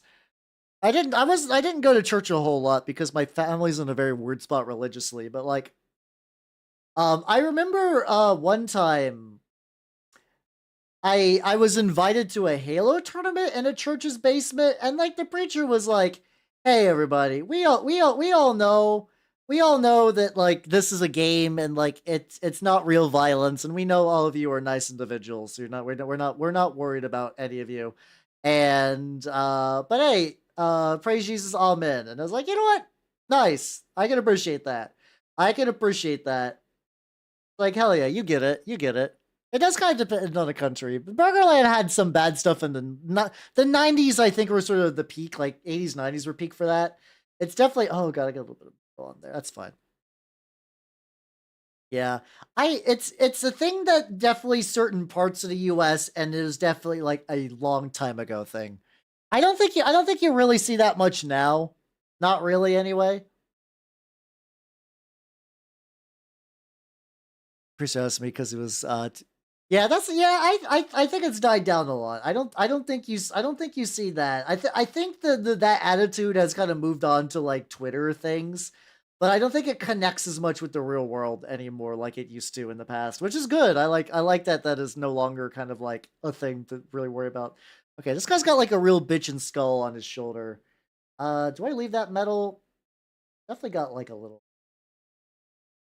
I got like a little bit of trim here, though. I'm gonna have to go back and touch up. Yeah, now you can. I know, right? Anime is now legal. Finally, anime is legal. It's fun to say it like that. It's very fun to say anime is legal. Okay, he's got like little extendo bumps. Got like little extendo bumps on the skull thing, which I'm gonna fuck with. I can't wait to ban anime finally, the sweet release. I've actually been watching more anime lately than I have in a long time, which feels kind of nice. It feels nice watching anime. I used to watch a lot more. I used to be a seasonal watcher, and then I haven't in a long time. Dungeon Meshi is the first time in ages where I've watched an anime as it's airing, which is funny. I've been waiting for Freerun to wrap up, but I might just say fuck it and just watch it, you know? Wait, Spider-Man, too late, Spider-Man anime is not legal. By the way, if any of you have never seen Japanese Spider-Man, please do so. Hello, Nitro, how you doing? Welcome, welcome, welcome. Please watch Japanese Spider-Man. It's very fun. Japanese Spider-Man, is this? Yes. No, I don't consider, so, I don't consider VTubers anime because, like, I believe VTubers, like, anime requires, like, a set story and a plot and animation, stuff like that. I don't think it counts. I don't think VTubers counts. Now, I will say if you're trying to avoid the brand of the weeb, you fucked up. I think people are still allowed to call you a weeaboo if you watch VTubers, but I don't think VTubers are anime. I would not consider it as such. If that makes any sense. There we go. You're too late, Batman. I fill all the stores with Joker Dojinshi. Oh, I'm gonna give you a real boner, Batman. That's also, once again, if you never, they used to use boner, in the old Batman comics as like a joke. So you'd have to joke about, I'm gonna give Gotham the biggest boner it's ever had. I'll call it no VTuber. Of Mark's read, yeah, I will say I'm definitely afraid that I'm gonna be like browsing my phone in public. I'm definitely afraid I'm going to be browsing my phone in public and somebody's going to notice VTube Studio and be like, hey, are you a VTuber? I think I mentioned this story a couple of, I had the reverse happen where I wore a Corone shirt out and about, and then someone's like, oh, I was at a bakery, like a little small, like kind of like, it's like the kind of bakery that only makes one thing, and this one thing was cupcakes. It was just at this like nearby place. I was going to a game store in the area. There was like cupcakes, and somebody like he was like, "What anime is she from?" I'm like, "Oh, she's a VTuber." Just like, oh, the guy was like, "Oh, okay. Oh yeah, one of the cooks in the back is a VTuber too." And I was just like, "Ah." And I got my cupcakes and I left because I did not break the code. Let's see. I'm gonna see. Oh yeah, sorry. Yeah, it was a mistake, not a joke. My bad. All right, hold on. Let me see that. Let me get. God, this. Oh, this is giant. Oh, this isn't so bad. Okay, there we go. Let me show you what I was talking about. Do I like Gundams? I do. I like Gunpla and stuff like that. I need to watch more Gundams. So I'll totally admit that I'm very Gundam the series illiterate. So they laugh at my boner, will they? I'll show them. I'll show them how many boners the Joker can make. Chortle at Joker's boner. I did just make a boner right then. Exactly. I love the phrase chortle at like it's so good. I also really like this is like the old school style Batman where it's like people like where all the people were legitimately legitimately gangsters where it's just like all of them are wearing like trench coats and hats and stuff like that. Yeah, I've come to the realization that someday someone is going to be like, "You're Hal, aren't you?" Because it's not just the voice, it's because like if I ever play war games, my models are relatively distinct, right? Like I don't think someone would be like, "Oh yes, that's painted in a Hal style, quite serene." But like I feel like if you saw one of my models, you could be like, "Yeah, I could recognize that maybe Hal painted this based on other Hal models I've seen." Based on like color choice and my choice of weathering and basing and stuff like that. Yeah, I don't know. I kind of like low stakes crime Batman, where it's just like he's just like goes to a guy with a Tommy gun and pops him in the face. That kind of stuff is fun. But yeah, somebody sees me in my human disguise, like when I'm wearing the shape of man. I'll just have to be like, yeah, yeah, so that's fine. That's true, yeah. If Cratchit sees someone who sounds like me, you're like, you can't be Hal because Hal is not in Australia. Or maybe my biggest kayfabe ruse yet. Maybe I've been an Aussie this entire time. I've just never dropped the C word, so nobody knew I wasn't an Aussie. They're like, he swears a lot, but he hasn't done the secret Aussie swears yet. No, I'm definitely not Australian. I mean, Australia seems like a nice place, and I would like to visit. I would like to visit one of these days, but I don't know when the fuck that would ever be. I have not eaten a tarantula live on camera. Never say never. Never say never. Maybe someday when I need to fund something really big, like if all my finances fall through, or it's like I really need to buy X model like real bad. Like everybody, listen. I need to paint smoke. I need to paint smoke. Go ahead. For the price of one smoke, I will eat this tarantula with a fork and knife. There we go. That one specific swear. Yeah, I think I've even said it before. Because like I don't know, I'm used to hanging out with like Australians or in Australian spheres, so it's like the like I don't know, you can call someone a dick, but I kinda understand. I kinda understand, I guess. I don't know. Swears are fun. I the thing the I'm not opposed to like doing a video of nanners eating food, but because the way I feed nanners now is nanners will eat. Like nanners will eat a meal kind of arbitrarily, where it's like I'll give her food and then I'll walk away, and I don't know when the eating happens. I just go back and there's just like not a rat there, you know. And hello, Fagot, how you doing? Welcome, welcome, welcome. Speaking of nanners, hey Hal, yeah, no, I'll do the Fire Warrior thon, and for like every $5, I play another half an hour of Fire Warrior. There we go. That'll be when I feel like truly harming myself. All right, let's go to the Nanners fan club though. Yay! This is not self harm at all. Nanners is very sweet. Hello everyone. If you do not know my wonderful snake Nanner, she is a snake and she's very good. She's very good. Currently, Nanners is still in her hibernation arc, which is a little unfortunate. Which means she's doing good. I see her move around, and I see her. Yeah, she's a ball python. She's very cute. Um, she's aware that it is. She's effectively doing a soft hibernation because she's aware that it is. She is aware that it is winter, so she's taking it easy. And I check in on her and I change her water out and stuff like that. And I like look around her cage to make sure she hasn't like made a mess. And her body's in different places, and she'll look at me sometimes, but she's like, I am in low power mode, my dude. So I leave her be.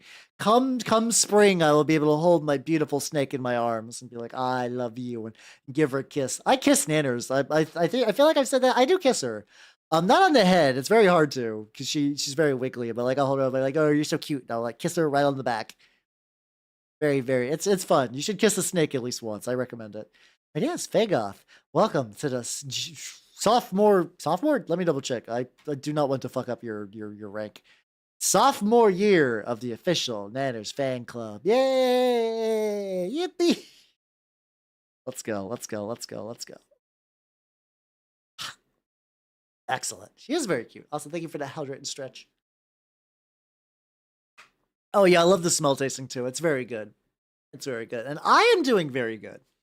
I'm doing very good. I'm painting some Chaos Warriors. They got reasonable amount of detail. It's like I don't know how long it's going to take to paint these guys. I don't think this is going to be so in terms of projects I want / need to get done.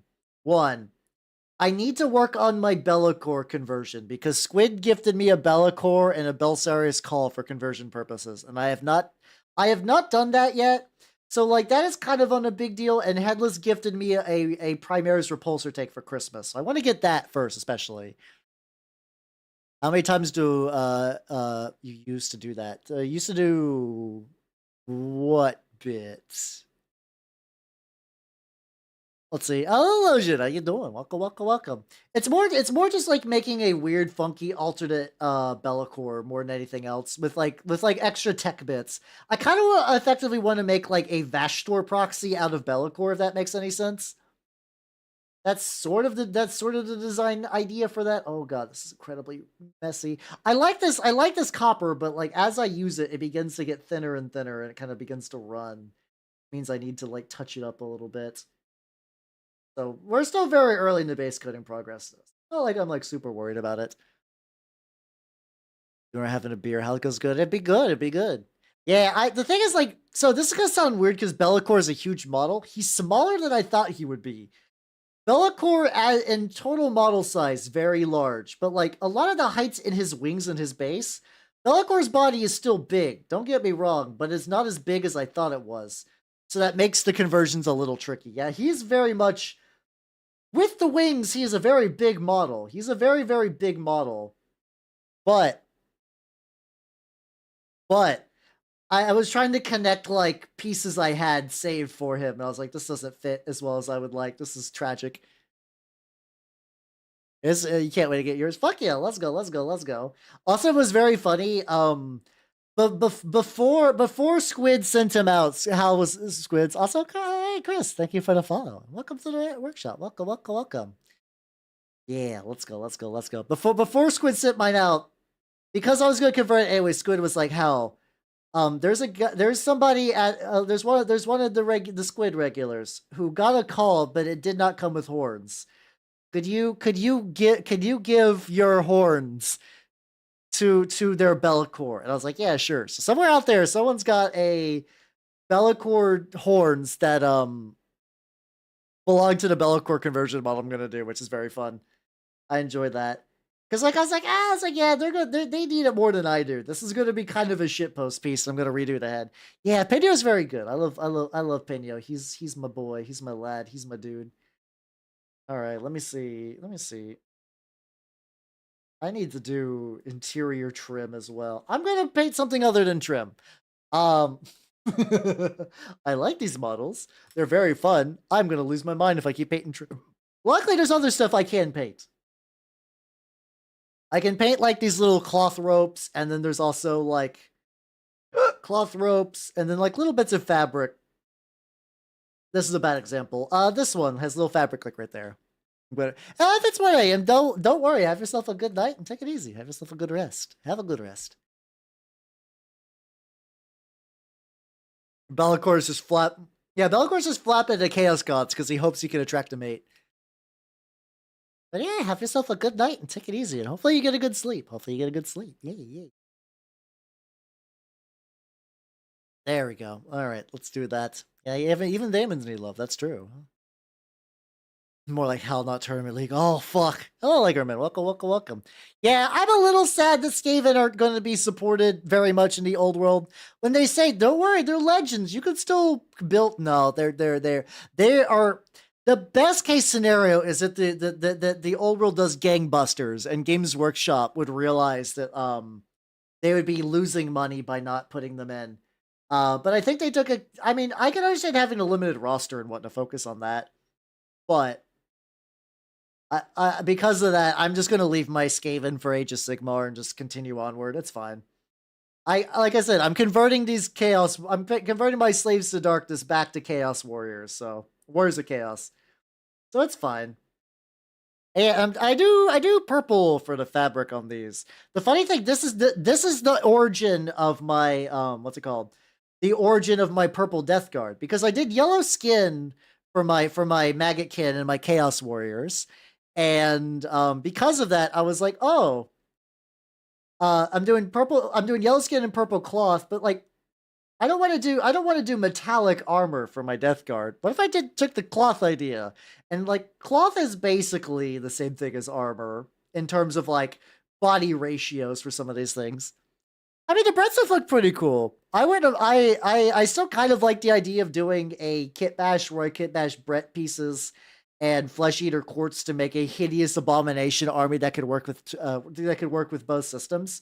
I would love to do that, but that's a project that's like that would take me a year, and I got a bunch of other mini projects. I got to do like a Trench Crusade thing. I've also, speaking of which, I do have my heretics that I print out for Trench Crusade, but I was also like looking at some sludge armies. Oh, Echo, no, you stink. You stink. There we go. How you doing? I was looking at my Trench Crusade armies. Not Trench Crusade. I was going to build some dudes for Sludge, and I was like, I like Sludge. Sludge is a neat game, but I'm realizing that Sludge is going to be like too niche, I guess. So I don't know. So I was like, wait a minute, I could use the models I was going to use for Sludge for Trench Crusade, and I could run these as the little like trench pilgrims with muskets. If you give them muskets in the game, the muskets are bad. Like specifically, the game is like, yeah, no, muskets are shit, but they're very cheap to run. So I could run dude spam trench pilgrims, which is very fun. Oh, better villain. Welcome, welcome, welcome. Oh shit, we're going mimic toggle. Ha. There we go. I'll keep my hands still as my hands so I can paint normally. How you doing though? How you doing? Welcome, welcome. Oh yeah, I don't think a lot of raiders know that I can do this. I'm an extra chaos beast. Whoa. Hey, fabric. I think there's a little bit like under there. Oh, my tail's getting cut off. Fuck, that's a problem. That's fine. The equivalent of like it's over, we're so back for my own tail. That's fuck. No, it's fine. It's whatever. Soon I will shed my tail and I will have a glorious, I don't know what the replacement would be. Just like a propeller or something. I'll just finally become seaworthy like I always dreamed. I mean, I can already swim, so technically I can be seaworthy to like little tiny gremlin people. No, I do not. God, if my tail became a Wraith through flower, that'd be fucked up. I don't want a gigantic flower penis tail. Use it like I'm sure somebody has. Maybe I'm like, I could be like one of those lizards that like if someone grabs my tail, I just like eject it and I just skitter away. And then my tail just reverts back to goo.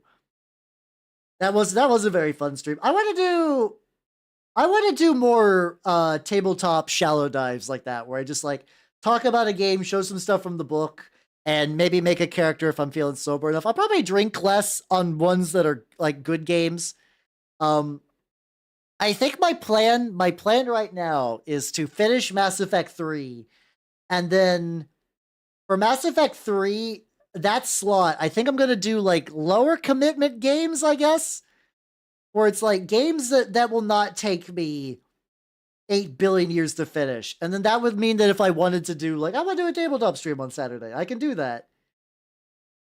So that's kind of my plan for 2024.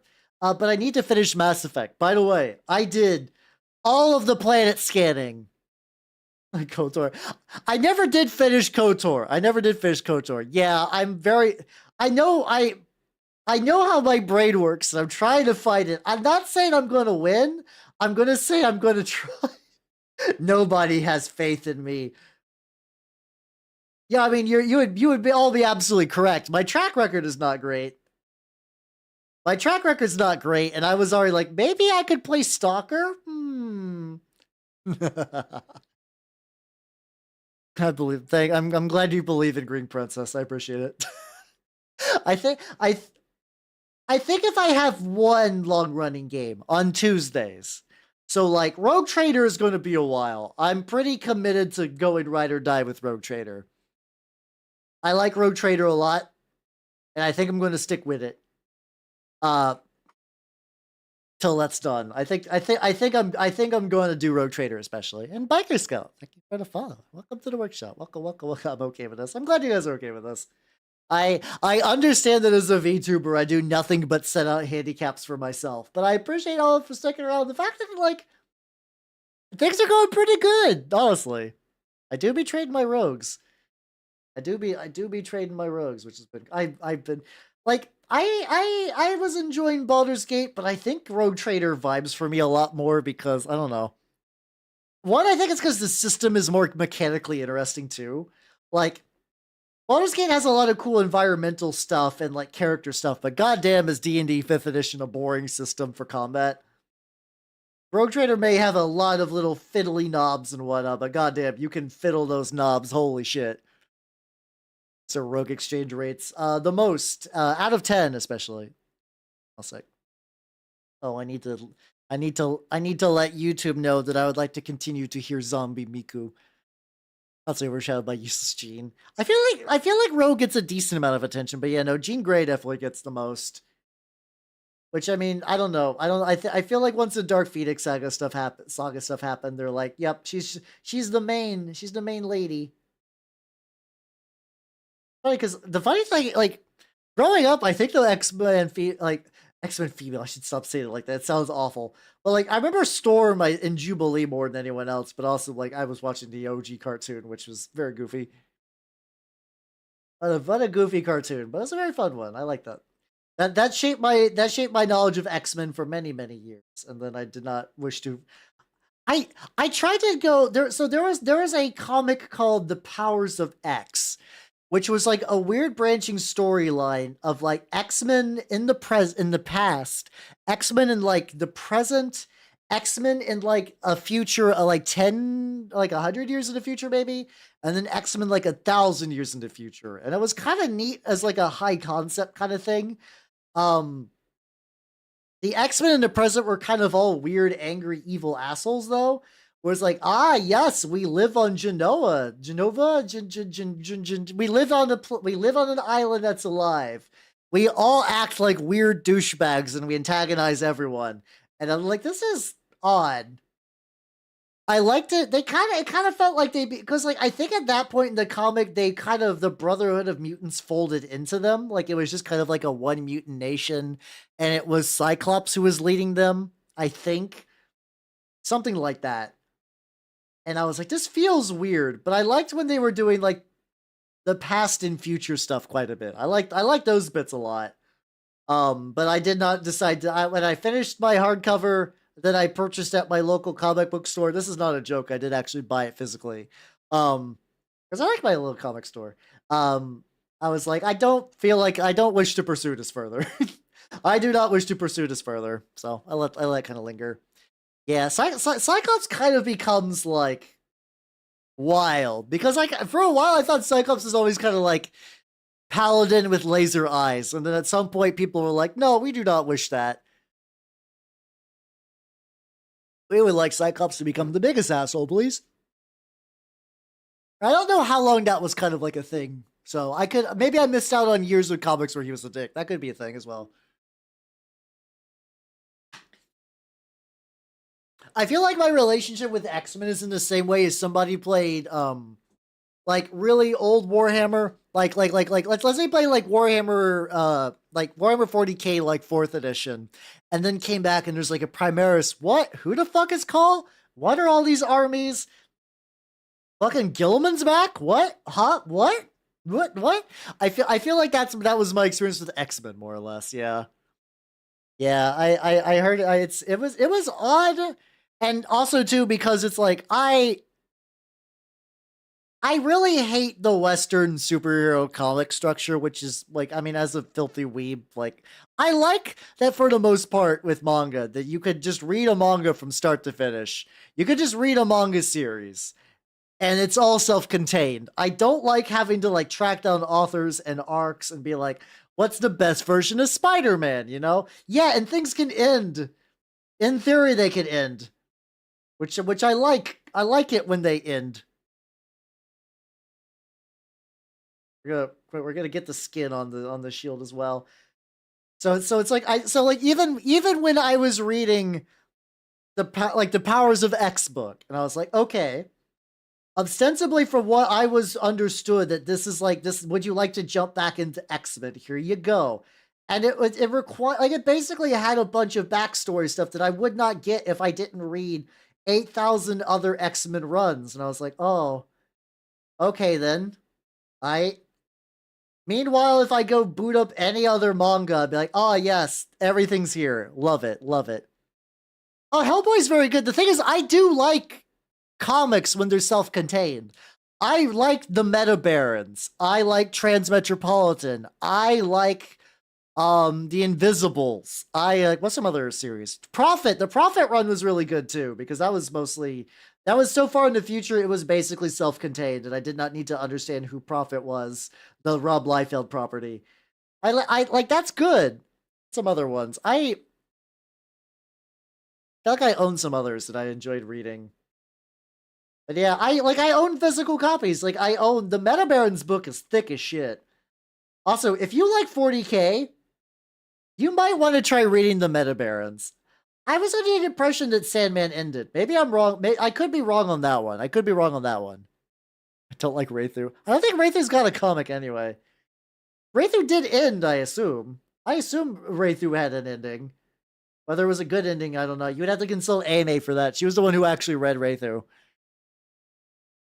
But I think there's like a main Sandman that you could be like, ah, yes, and then there's like some like side stories, which is like, did you like more Sandman? Read the side stories. I believe that's how Sandman goes down.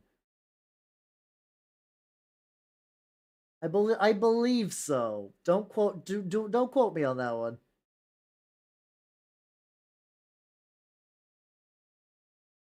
I'm trying to find like okay, this is all skin. Okay, this is all skin. Excellent. Mic check.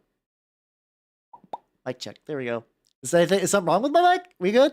Everything good? I haven't read them all. They're like 3 books. You know what? That's fair. That's valid. That's understandable. Uh-oh. Let me double check. Mike Ox seems to be good on what I am seeing. Anybody else hear any mic issues? Is there like some popping or some shit? Well, we'll be going down. What will be the issue? I guess all skinny say, yeah. This shield is just covered in skin. You know, just as one does. Sounds fine for me. Okay, so maybe it's a local issue then. Okay, I sound fine, Canada. Nice, excellent. Okay, that's good. Okay. I do appreciate like saying there might be a mic issue because I could look into that. Okay, if it's good for everyone else though. Okay, we're good. But yeah, I don't hate Western comics. I actually do like a decent number of them. But yeah, I don't like the superhero structure where it's like, yes, we're gonna reboot forever. We're going to do multiple lines. We're going to do crossover events. I don't like that. I despise that method of doing it. Which, to be fair, a lot of indie comics don't. Like, that's definitely more of like a DC Marvel thing, more or less. Come to dominant structure. That's understandable. Also, anthropologist. Podlogist. God damn it. It fucks me up saying your name. I'm trying hard. How you doing though? How you doing? Yeah. Which I mean, it makes sense in the way that like, yes, Western comics were just like those were the OGs, and it's just I think a lot of it, unfortunately, is like I do believe money talks, and unfortunately, it's very hard to get the same level of. I mean, even comic books as an industry are doing hot, but I guess that sells. It sells, I guess. So yeah, why not? It's hard. It's hard to get people like into indie comics. So like you got to do a lot of evangelizing. You got to do a lot of like awareness. And like that's something that like that's not my area of expertise, so I don't go super hard in the paint for that. See, I couldn't get into Monstrous for some reason. I got the first volume of Monstrous. I was reading it and I was just like it just didn't click for me, I guess. I don't know. I think maybe also because I'm kind of burnt out that maybe humans are the monsters. Maybe humans are mean. I think that kind of plot point I'm just kind of tired of. I think I'm a little tired of that. And early on Monsters it did definitely feel like it was like real big on that. Like, ah yes, humans, the douchebags. Yeah, maybe. Yeah, I mean, some of the IPs it could be that could be responsible. Yeah. Let's see, how does this connect on you? I think there's like a little bit like in the back. Batman should have. I would. The thing is, like, yeah, I agree. I can agree with that. Or like, I don't know. I think it'd be fine if people were making Batman comics in the way they did like the Phantom, where it's like, oh yeah, some guy is just doing a reboot after like 20 years and he's just having some fun with it. Stuff like that. Yeah. The thing is, I have to assume that like it's like from business metrics, it makes a lot of sense to milk a property and to make a new one. Properties are a risk. They can fail. They can just like not get picked up right. Someone could start some shit over it, stuff like that. So I don't agree.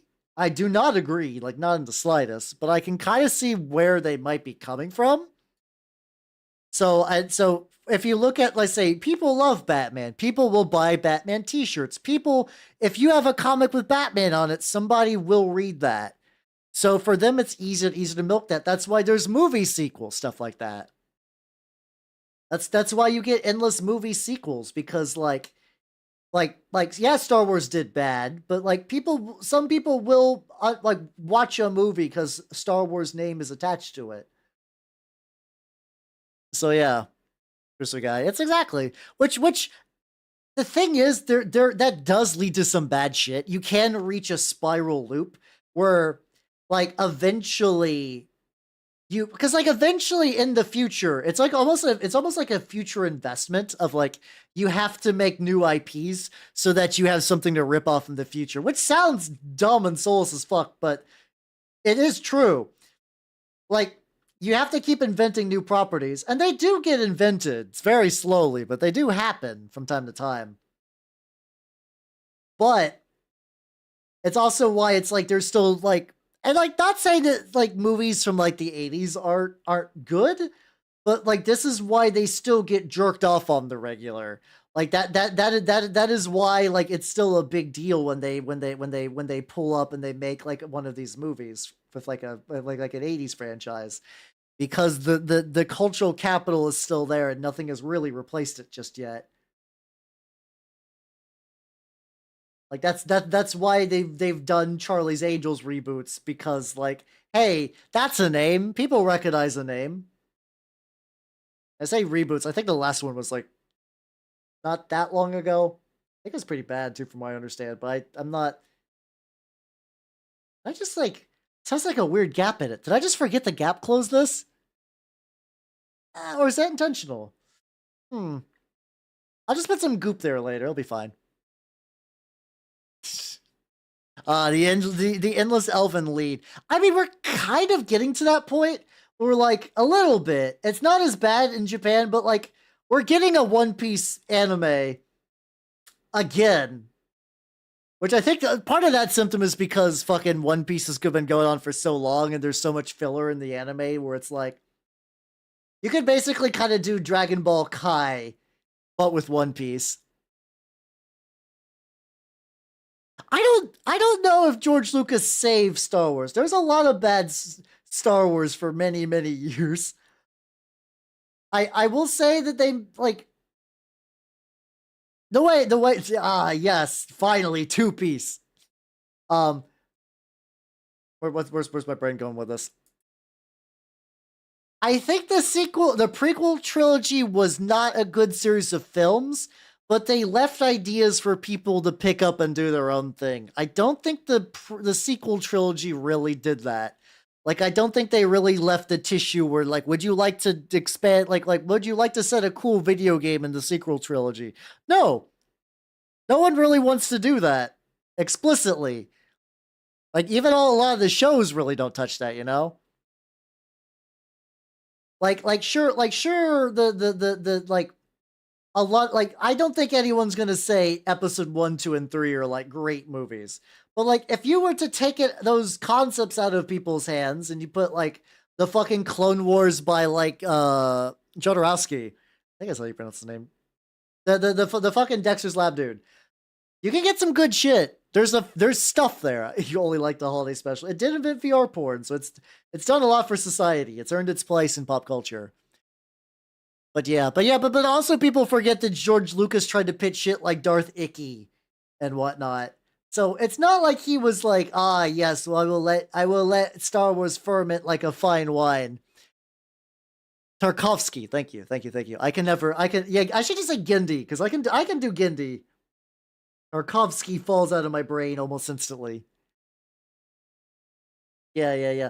They sound cool because it's like you got like, oh cool, you get to see the Jedi at their height and like a Jedi war, and you get fucking like pod racers and cool robots and whatnot. And then you're like, oh, we have the Senate believe that the Trade Federation is in contempt of trying to, and then you're like, okay, oh god, why?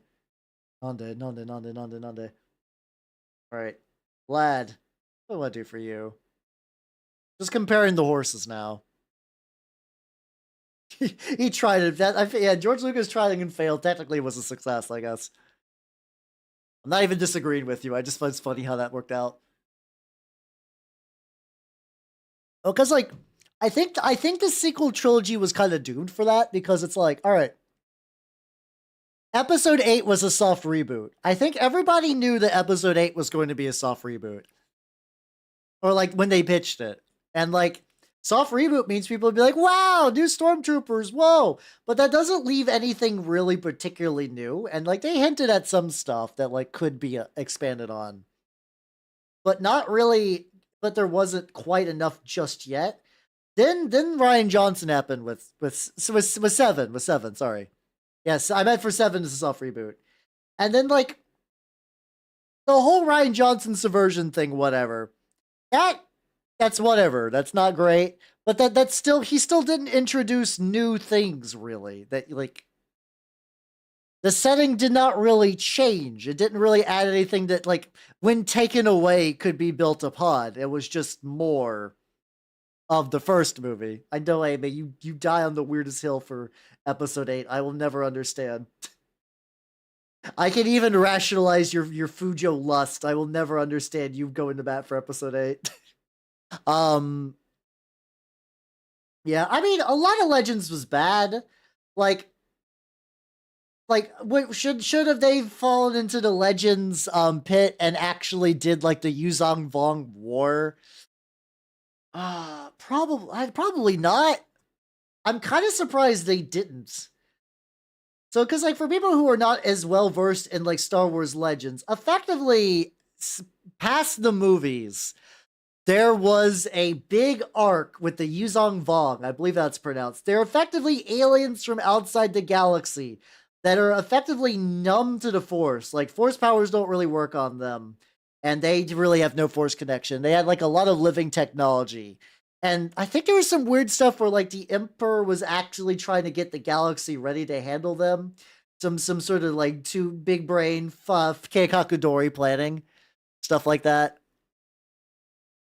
Yeah. So like I'm kind of surprised they didn't just say, let's just do that. Like the blueprint is already written down. Yeah, well, a lot of it was edgy 90s bullshit too, yeah. So hello, Bunny. How you doing? Welcome. I mean, I could see them bring the Vong back, unfortunately. If the fucking like Filoni whatever, like the Clone Wars guy is now like, I'm going to be Star Wars man, and I'm going to try to get back into the good graces with the fans. I could see him being like, all right, let's dive into the well. Because because like when it comes to that, that was a big thing, and then there was like Star Wars Legend, like it was like not Legends. There was effectively a Star Wars series that I never read, but it was like Luke Skywalker's like great grandson who was like a smuggler, and there's these like the fucking pink pheromone women who was his like hot pink girlfriend, but she was kind of like a alien bimbo, and there's like Darth Krayt that had like I'm covered in bones. Zeltrons, thank you, yeah. And like that also would not have been a good choice. It's a fun little edgy time capsule of a Star Wars that could be. I don't think that would have been the right choice either. Legacy, thank you. Oh yeah, and then there's the fucking the Twi'lek Darth that's like all red and sexed up, which I think George Lucas actually really liked her. I think I think George Lucas unironically really liked her. Darth Talon, yeah, it's really like that. I mean, I'm not surprised Zeltrons did, but I think that's a series that when people are like, hey, I learned about Zeltrons from this. I think that's when a lot of people point to that. Yeah, I mean, honestly, doing the old Republic approach of just taking Star Wars and putting it in a way different era, I think that was a very smart idea of Bethesda to do. And the High Republic, I think, is their attempt to do that, but I also do not know anyone who could give a slightest shit about that. That's all, Rowdy. How you doing? Welcome, welcome, welcome. How you doing? How you doing? We're talking about Star Wars. Yay, Star Wars! I'm there's a very fun like right on that topic, and like I feel for George Lucas a little bit on this. There was a interview for something. It was not Star Wars related. It was like some guy on the street. It was like some guy on the street was like interviewing, like walking around, and George Lucas was in the background. Oh, hold on. I forgot the ad came up. Okay, so there was a very fun thing that reminded me of. There was George Lucas was in the background shot of somebody filming like a documentary or like some news report, and he just looks so concerned. He's just like, oh no, I'm on camera. I don't want to be in camera right now. Tales of the Jedi. I don't know if I read many Tales of the Jedi. I would believe it though. I would totally believe that like KOTOR built on stuff. I don't know.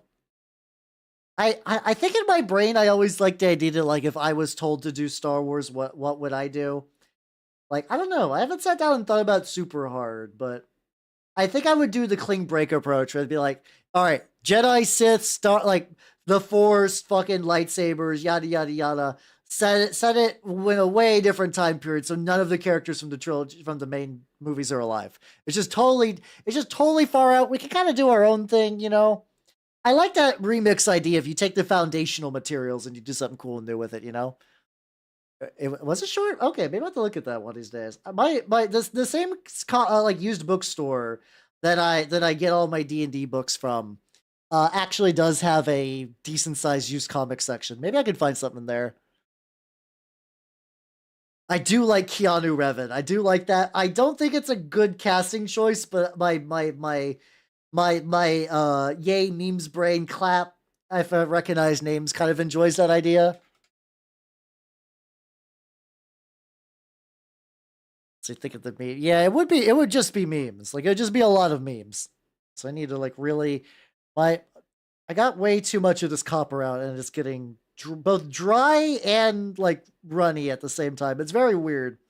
The consistency of this copper stuff is very odd. I'm not a big fan of it. I mean, he just got the build for it. I don't know if he's the best role. I mean, once again, like I don't know if they could fuck it up any harder, but let's get. Oh boy, here we go. Chaos, baby. What is chaos? It's a bunch of trim and fiddly bullshit and stars. That's fine. That's fine. I'm okay with that. Too awesome to do Sith Revan though. I mean he did John Wick. Like I think he could handle it. I don't think Keanu Reeves is that wholesome small being that he couldn't do a mean role. How's Albertans? How you doing? Welcome, welcome, welcome. Yeah, I feel the same way. Like I'm sure Henry Cavill's a nice dude, but like I know a lot of people who could not have given the slightest fuck about him until he's like, oh yeah, I do Custodes, and they're like Henry Cavill, our Warhammer savior. Ooh, what prince did you get? Nice, nice, nice. Hell yeah, hell yeah, hell yeah. Pro stab people in the head. He did. Oh, give me Nick Cage, Revan. There we go. Excellent. Perfect casting. 10 out of 10. They did the. I mean, the funny thing is, the same thing happened to Vin Diesel. And I'm not doubting Vin Diesel's nerd cred. I understand it. Like, Vin Diesel, especially for like the Chronicles of Riddick game, had a lot of input on it. And that game turned out very well, from what I understand. Oh yeah, 3D printed diorama stuff is really really nice. I love 3D printing out stuff for my bases. I got some 3D printed pipes for some Chaos Knights. It's very cool. Not these Chaos Knights like the robot Chaos Knights. I love having to differentiate between the two. It's so fun. Yay! Darth Cage sounds like Darth Cage sounds like a fucking George Lucas era Darth name. Or you should call him Darth Cage because he likes to put people in a cage and then he tortures them with Sith torture hooks. Sith torture hooks are actually made from kyber crystals. That you take the kyber crystal and you sharpen it up and you fill it full of Sith alchemy and negative force emotions. And you when you torture someone with that, you actually torture their soul. And I think Darth Cage would do that. And also. I feel like I'm slowly narrowing in on what would be like a good George Lucas voice. I can't quite get his voice. I can't quite get his voice just yet, but I feel like if I was to sit down and practice, I could probably get there. I mean, yeah, it also does sound, yeah, it does sound like some Deldar shit. They definitely have specially grown, like, I don't think Warpstone exists in 40K, but I feel like there's got to be some other spicy space rock they can make into a torture crystal, you know? Oh yeah, no, basing is so good. Basing is so good and fun. I love that shit to pieces. It's so great. Black's. No, Raystone I think is too. I think Raystone's too important for that. Blackstone maybe. Maybe I don't know. My knowledge on 40K rocks, I will admit, is kind of lacking. It be like that sometimes. I don't know much about 40K rocks, but yeah, no, basing is legitimately like basing and terrain are some of the most cozy things you could do in mini painting. I definitely agree on that. I definitely agree on that. It's very nice. We're getting incredibly rough. Like I said, I'm gonna have to touch up like every bit of trim on this guy, at least with like another coat. That's fine. That's true. I guess the fun is wasting the resource for the Drukhari. Then you're like, yeah, we're wasting cool, like we're like torturing a regular Eldar with Wraithstone would be fun from like an irony standpoint. Okay, you've convinced me. I've come full circle now. There we go. Yeah, we gotta get in the back and shit. Got so many little bits. It's all good, Crichton. Have yourself a good sleep and take it easy, yo. Rocking the chapters based on the Dark Angels. It's named after a gay bar, which was actually named after. That's one of those things that I feel like could both be true and also be false at the same time. Ah, yes, the Primarch gay sex dungeon. There's got to be a decent amount of Primarch Fujoshi, I imagine. Like I said, it's like 40K as a settings is a lot of angst and melodrama with a predominantly male cast. So I would totally believe that there are dedicated Primarch shippers. Especially because you could like in the same way that like the Dornian heresy is like an alternate history for nerds to think about what if Dorn fell to chaos. I feel like you could do like similar like falling to chaos and stuff. I I looked it up like although Archon of Flesh just does like fucking Skitari just getting their backs blown out. And then AO3 probably has a decent amount. I don't know. I haven't I'm not really searching AO3 for Warhammer fanfics. I'm really not. I'm kind of at the point in my life where I can handle like I don't know. I used to be very staunchly like anti fanfic, not where I would like rally against people. I was just like, it's not my thing. I like things being really close to canon. I think seeing the way canon stuff kind of has gotten treated over the years has kind of been like, no, I've kind of did like a 180 where it's like, yeah, shit keeps getting fucked up, and people are just kind of just gonna shit on franchises you like. Take them into your own hands. Fuck it.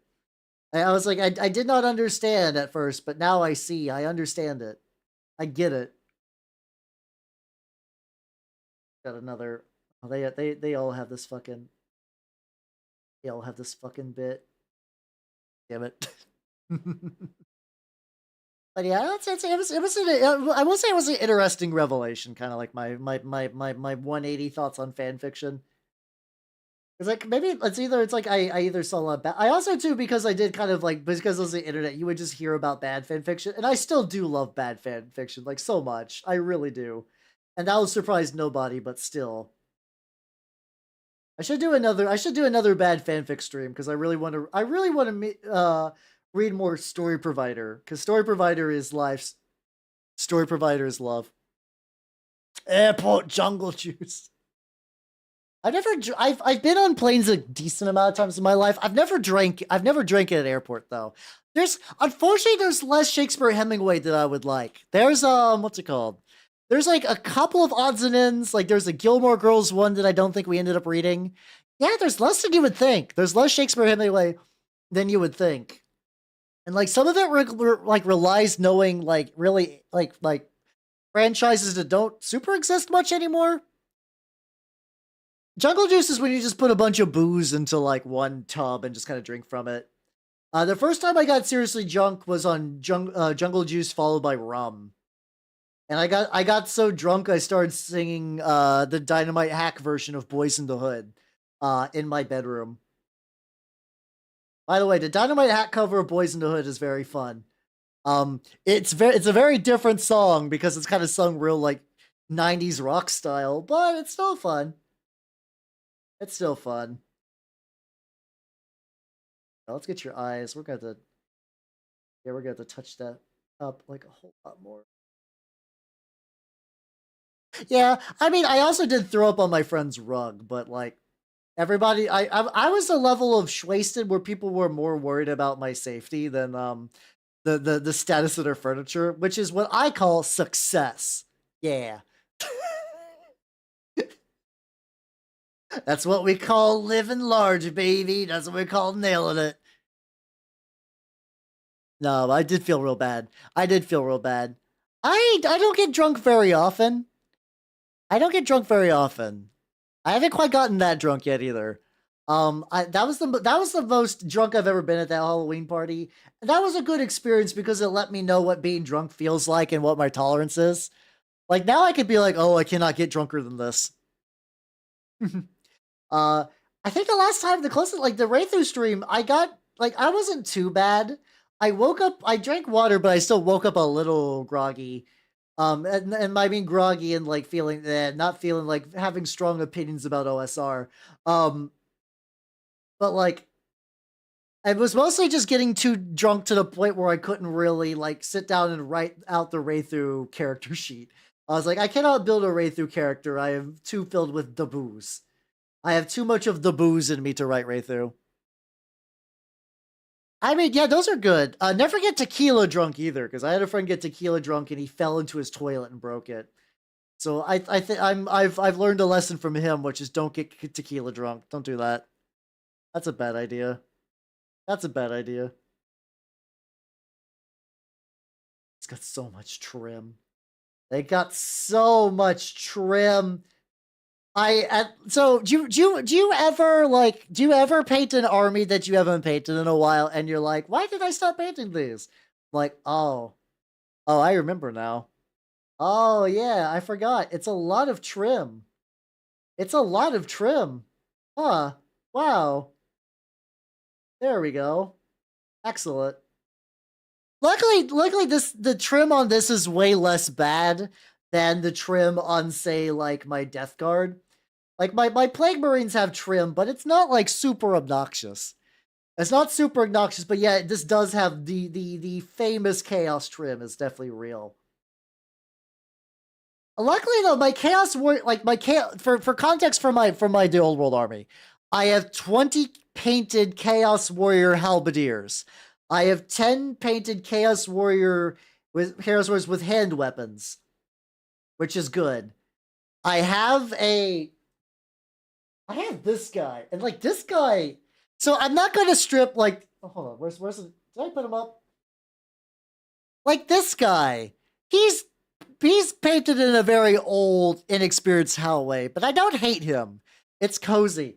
Now the fucking Chaos Lord, like Chaos Champion Lord dude. I don't know what happened to him. His horns are like fucked up in like weird, like not finished dirt. His cloak is streaky. I guess I was using Raykar flesh for washing. His base is just uncolored dirt. I am going to strip the paint from him. He is getting redone. I don't care if I have to repaint all this trim. I do not like how he turned out. No nostalgia, 0 out of 10. Will redo. I am definitely going to redo him. No, I don't like it. I don't like him. I do not like him, and I will fix him. I think it's worth the redo. I think he's worth it for the redo. Especially because he's going to be like a hero unit as well. I don't know, like, this is a thing about like me painting armies, like painting an army for a game that I do not have the rules for, and there's no army guides. I'm sure when I'm all said and done, and if I roll up to a table with my Warriors of Chaos army, I bet it's gonna suck dick. I bet it's gonna be like, oh, Hal, you idiot! You're supposed to run a bunch of Marauders, and then have the fucking Chaos Warriors be backup. And they need great axes, you dum dum. They need two-handed weapons. They don't need halberds. You fucking baka ass bitch. And I'm sure I'm gonna get stomped, but it's fine. That's fine. I just think it'd be nice just to say I have an old world army, and that if the old world falls apart, I could be like, I have a rank and flank Warhammer army. That's fine. That's good enough for me. That's an acceptable outcome. Yeah, the Warriors I'm keeping. Don't worry. So my plan for the Warriors, let me get this like itty bitty bit of trim, and I'll kind of like really give you the plan for the Warriors. So like,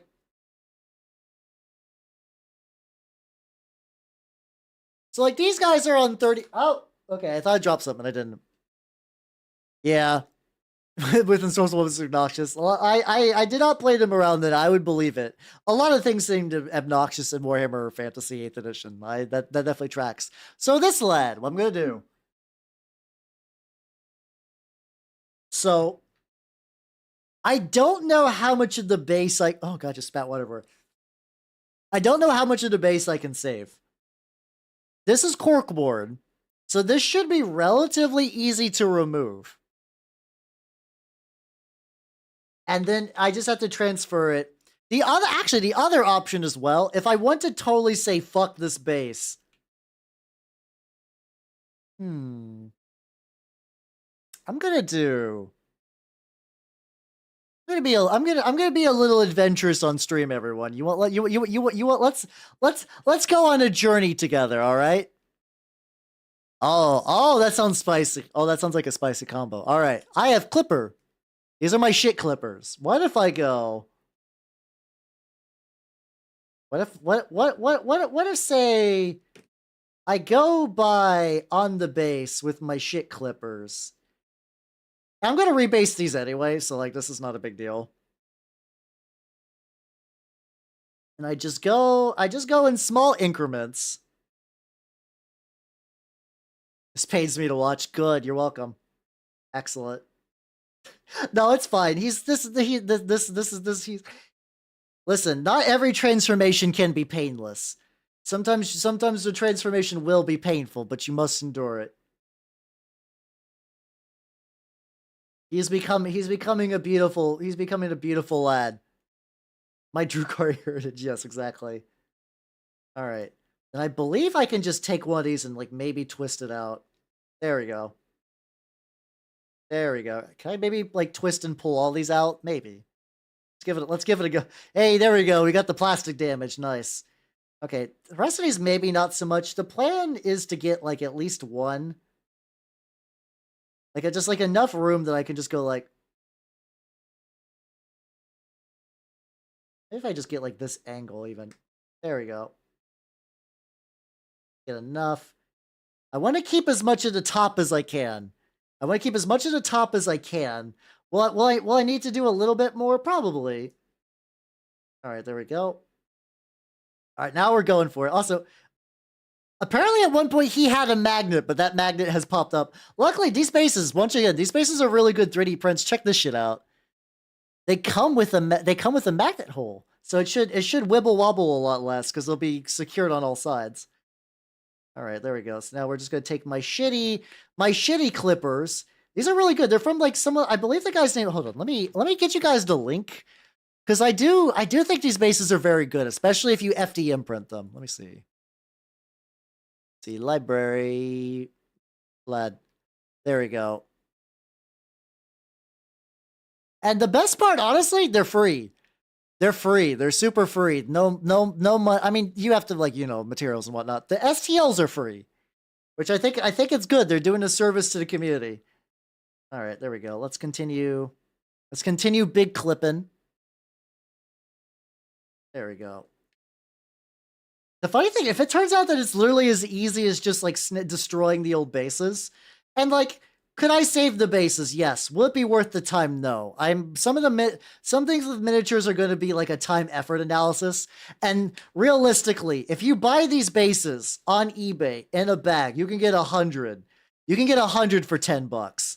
Like, this is like maybe throwing away 10 cents. And even as somebody who is a bit of like a cheapskate, like really big on the deals, even I have to admit that the time it's going to save is going to be worth, I believe. go. We're almost done. We're almost done. There we go. This is a fun way to kind of close this out. There we go. Get like one. Ah, there we go. This doesn't need to be super smooth, because what we're going to do. He's a little wobbly. He's a little wobbly. That's fine. So there we go. We can fit this. Like, where's the wobble? Oh, I think the wobble is actually coming from the glue that is like still like calcified onto there. Snip that off. See if there's any like very obvious like little bumps and shit. Probably what I'll do as well is like, okay, so check it out. Honestly, not a bad transfer. Not a bad transfer. I think I can make this a little smoother. I think I can make this a little smoother if I cut that closer to the rock. If I go like, there we go. If I go like that. Because I'm probably going to add like a little bit of like texture paste to these. Like I'm probably going to jazz this up a little bit because it's also like a good way to kind of like gap fill. There we go. Yeah, I'll probably sandpaper the bottom. I think I have like a sandpaper brick, which is like it's almost like a sandpaper sponge. There we go. If I just kind of like, oh, I think this is back during the era where my basing was just using sand, so I think little sand particles are kind of like popping up. This isn't too bad. Honestly, I could put on a YouTube video and begin like prepping these guys for that. There we go. Check that out. Okay, so I'm not gonna glue it on here because I agree with Steve that I'll probably go ahead and just like run it under some sanding. Check it out though. He is like pretty close to being. The thing is, I'll probably do this to all of them, and then like be like, okay, I need to file off some more bits so that they're like so they can rank up. Not bad. The amount of time it took me, barely any, and a lot of that was just fucking around a little bit. I'm happy with this. I'm happy with this, and then I'm going to eventually sand it, glue it. I'll probably use some texture paste to kind of touch up some of the colors, maybe mix it in, give them an oil wash, and then bam, I can revitalize an old mini, you know? Sit down painting, isn't it? So what I do, if you talk about just like things to watch while you're painting, I love Red Letter Media. I love Red Letter Media, especially the review series they do. That's my go-to painting background noise is Red Letter Media. VTubers are fun too. Yay! Shilling myself to you who already watched me. But that's also a good option as well. I think I like both those options for painting. And with that, I think it'd be time. Time to wrap up for the even. Oh god, the hiccups are real. The hiccups are real. All right. Do I watch my VODs? Not a whole lot. I should watch my VODs more for editing purposes, but I'm not. I will say, if you guys do like my VODs and you do be missing me at some point in the near future, I have been updating my VOD channel. Currently, I finished uploading all of Revengeance. I have finished uploading all of Revengeance, and then now I am moving on to Zone of the Enders, and then Fear and Hunger. So yeah, there we go. If you'd like to check that out. Yeah, have yourself a good night, Boredamus, and take it easy. So, schedule-wise for next week, I will not be streaming next week. I am going to be at MagFest, so I will be gone. My plan is to maybe be back up and streaming by the 23rd or by the 24th. Honestly, I'm gonna miss you nerds a whole lot. I'm definitely gonna be missing you nerds a whole fucking lot. So it's gonna be weird. I haven't not streamed. It's been a while since I've taken like an entire week off. So everybody do not forget me in the meantime and wait for me when I return, and I will try to take picture. I don't know, pictures is going to be tricky, but I'll definitely, maybe when I get back on the 23rd or the 24th, I'll do a Zatsudan talking about the convention, and maybe that's when we'll do some fanfic reading and whatnot. That'll be fun. But yeah, don't not worry. I will be back before you know it. Tonight, I believe we should raid Shima the Tiger, for it is her birthday, and I like raiding people when it's their birthday. I don't know if Shimada's in the Hag Club yet. I think she's playing Mahjong with some nerds, but everybody wish Shimada a happy birthday. And I will see you in a week, so take it easy, everybody. Have yourselves a good night. Take care of yourselves and work on your fucking backlog, nerds. Yeah, yeah. No excuse, no excuse. Work on your backlogs. I'm kidding. I'm kidding. Anyway, bye bye, nerds. Bye bye, nerds. Bye bye. Yeah.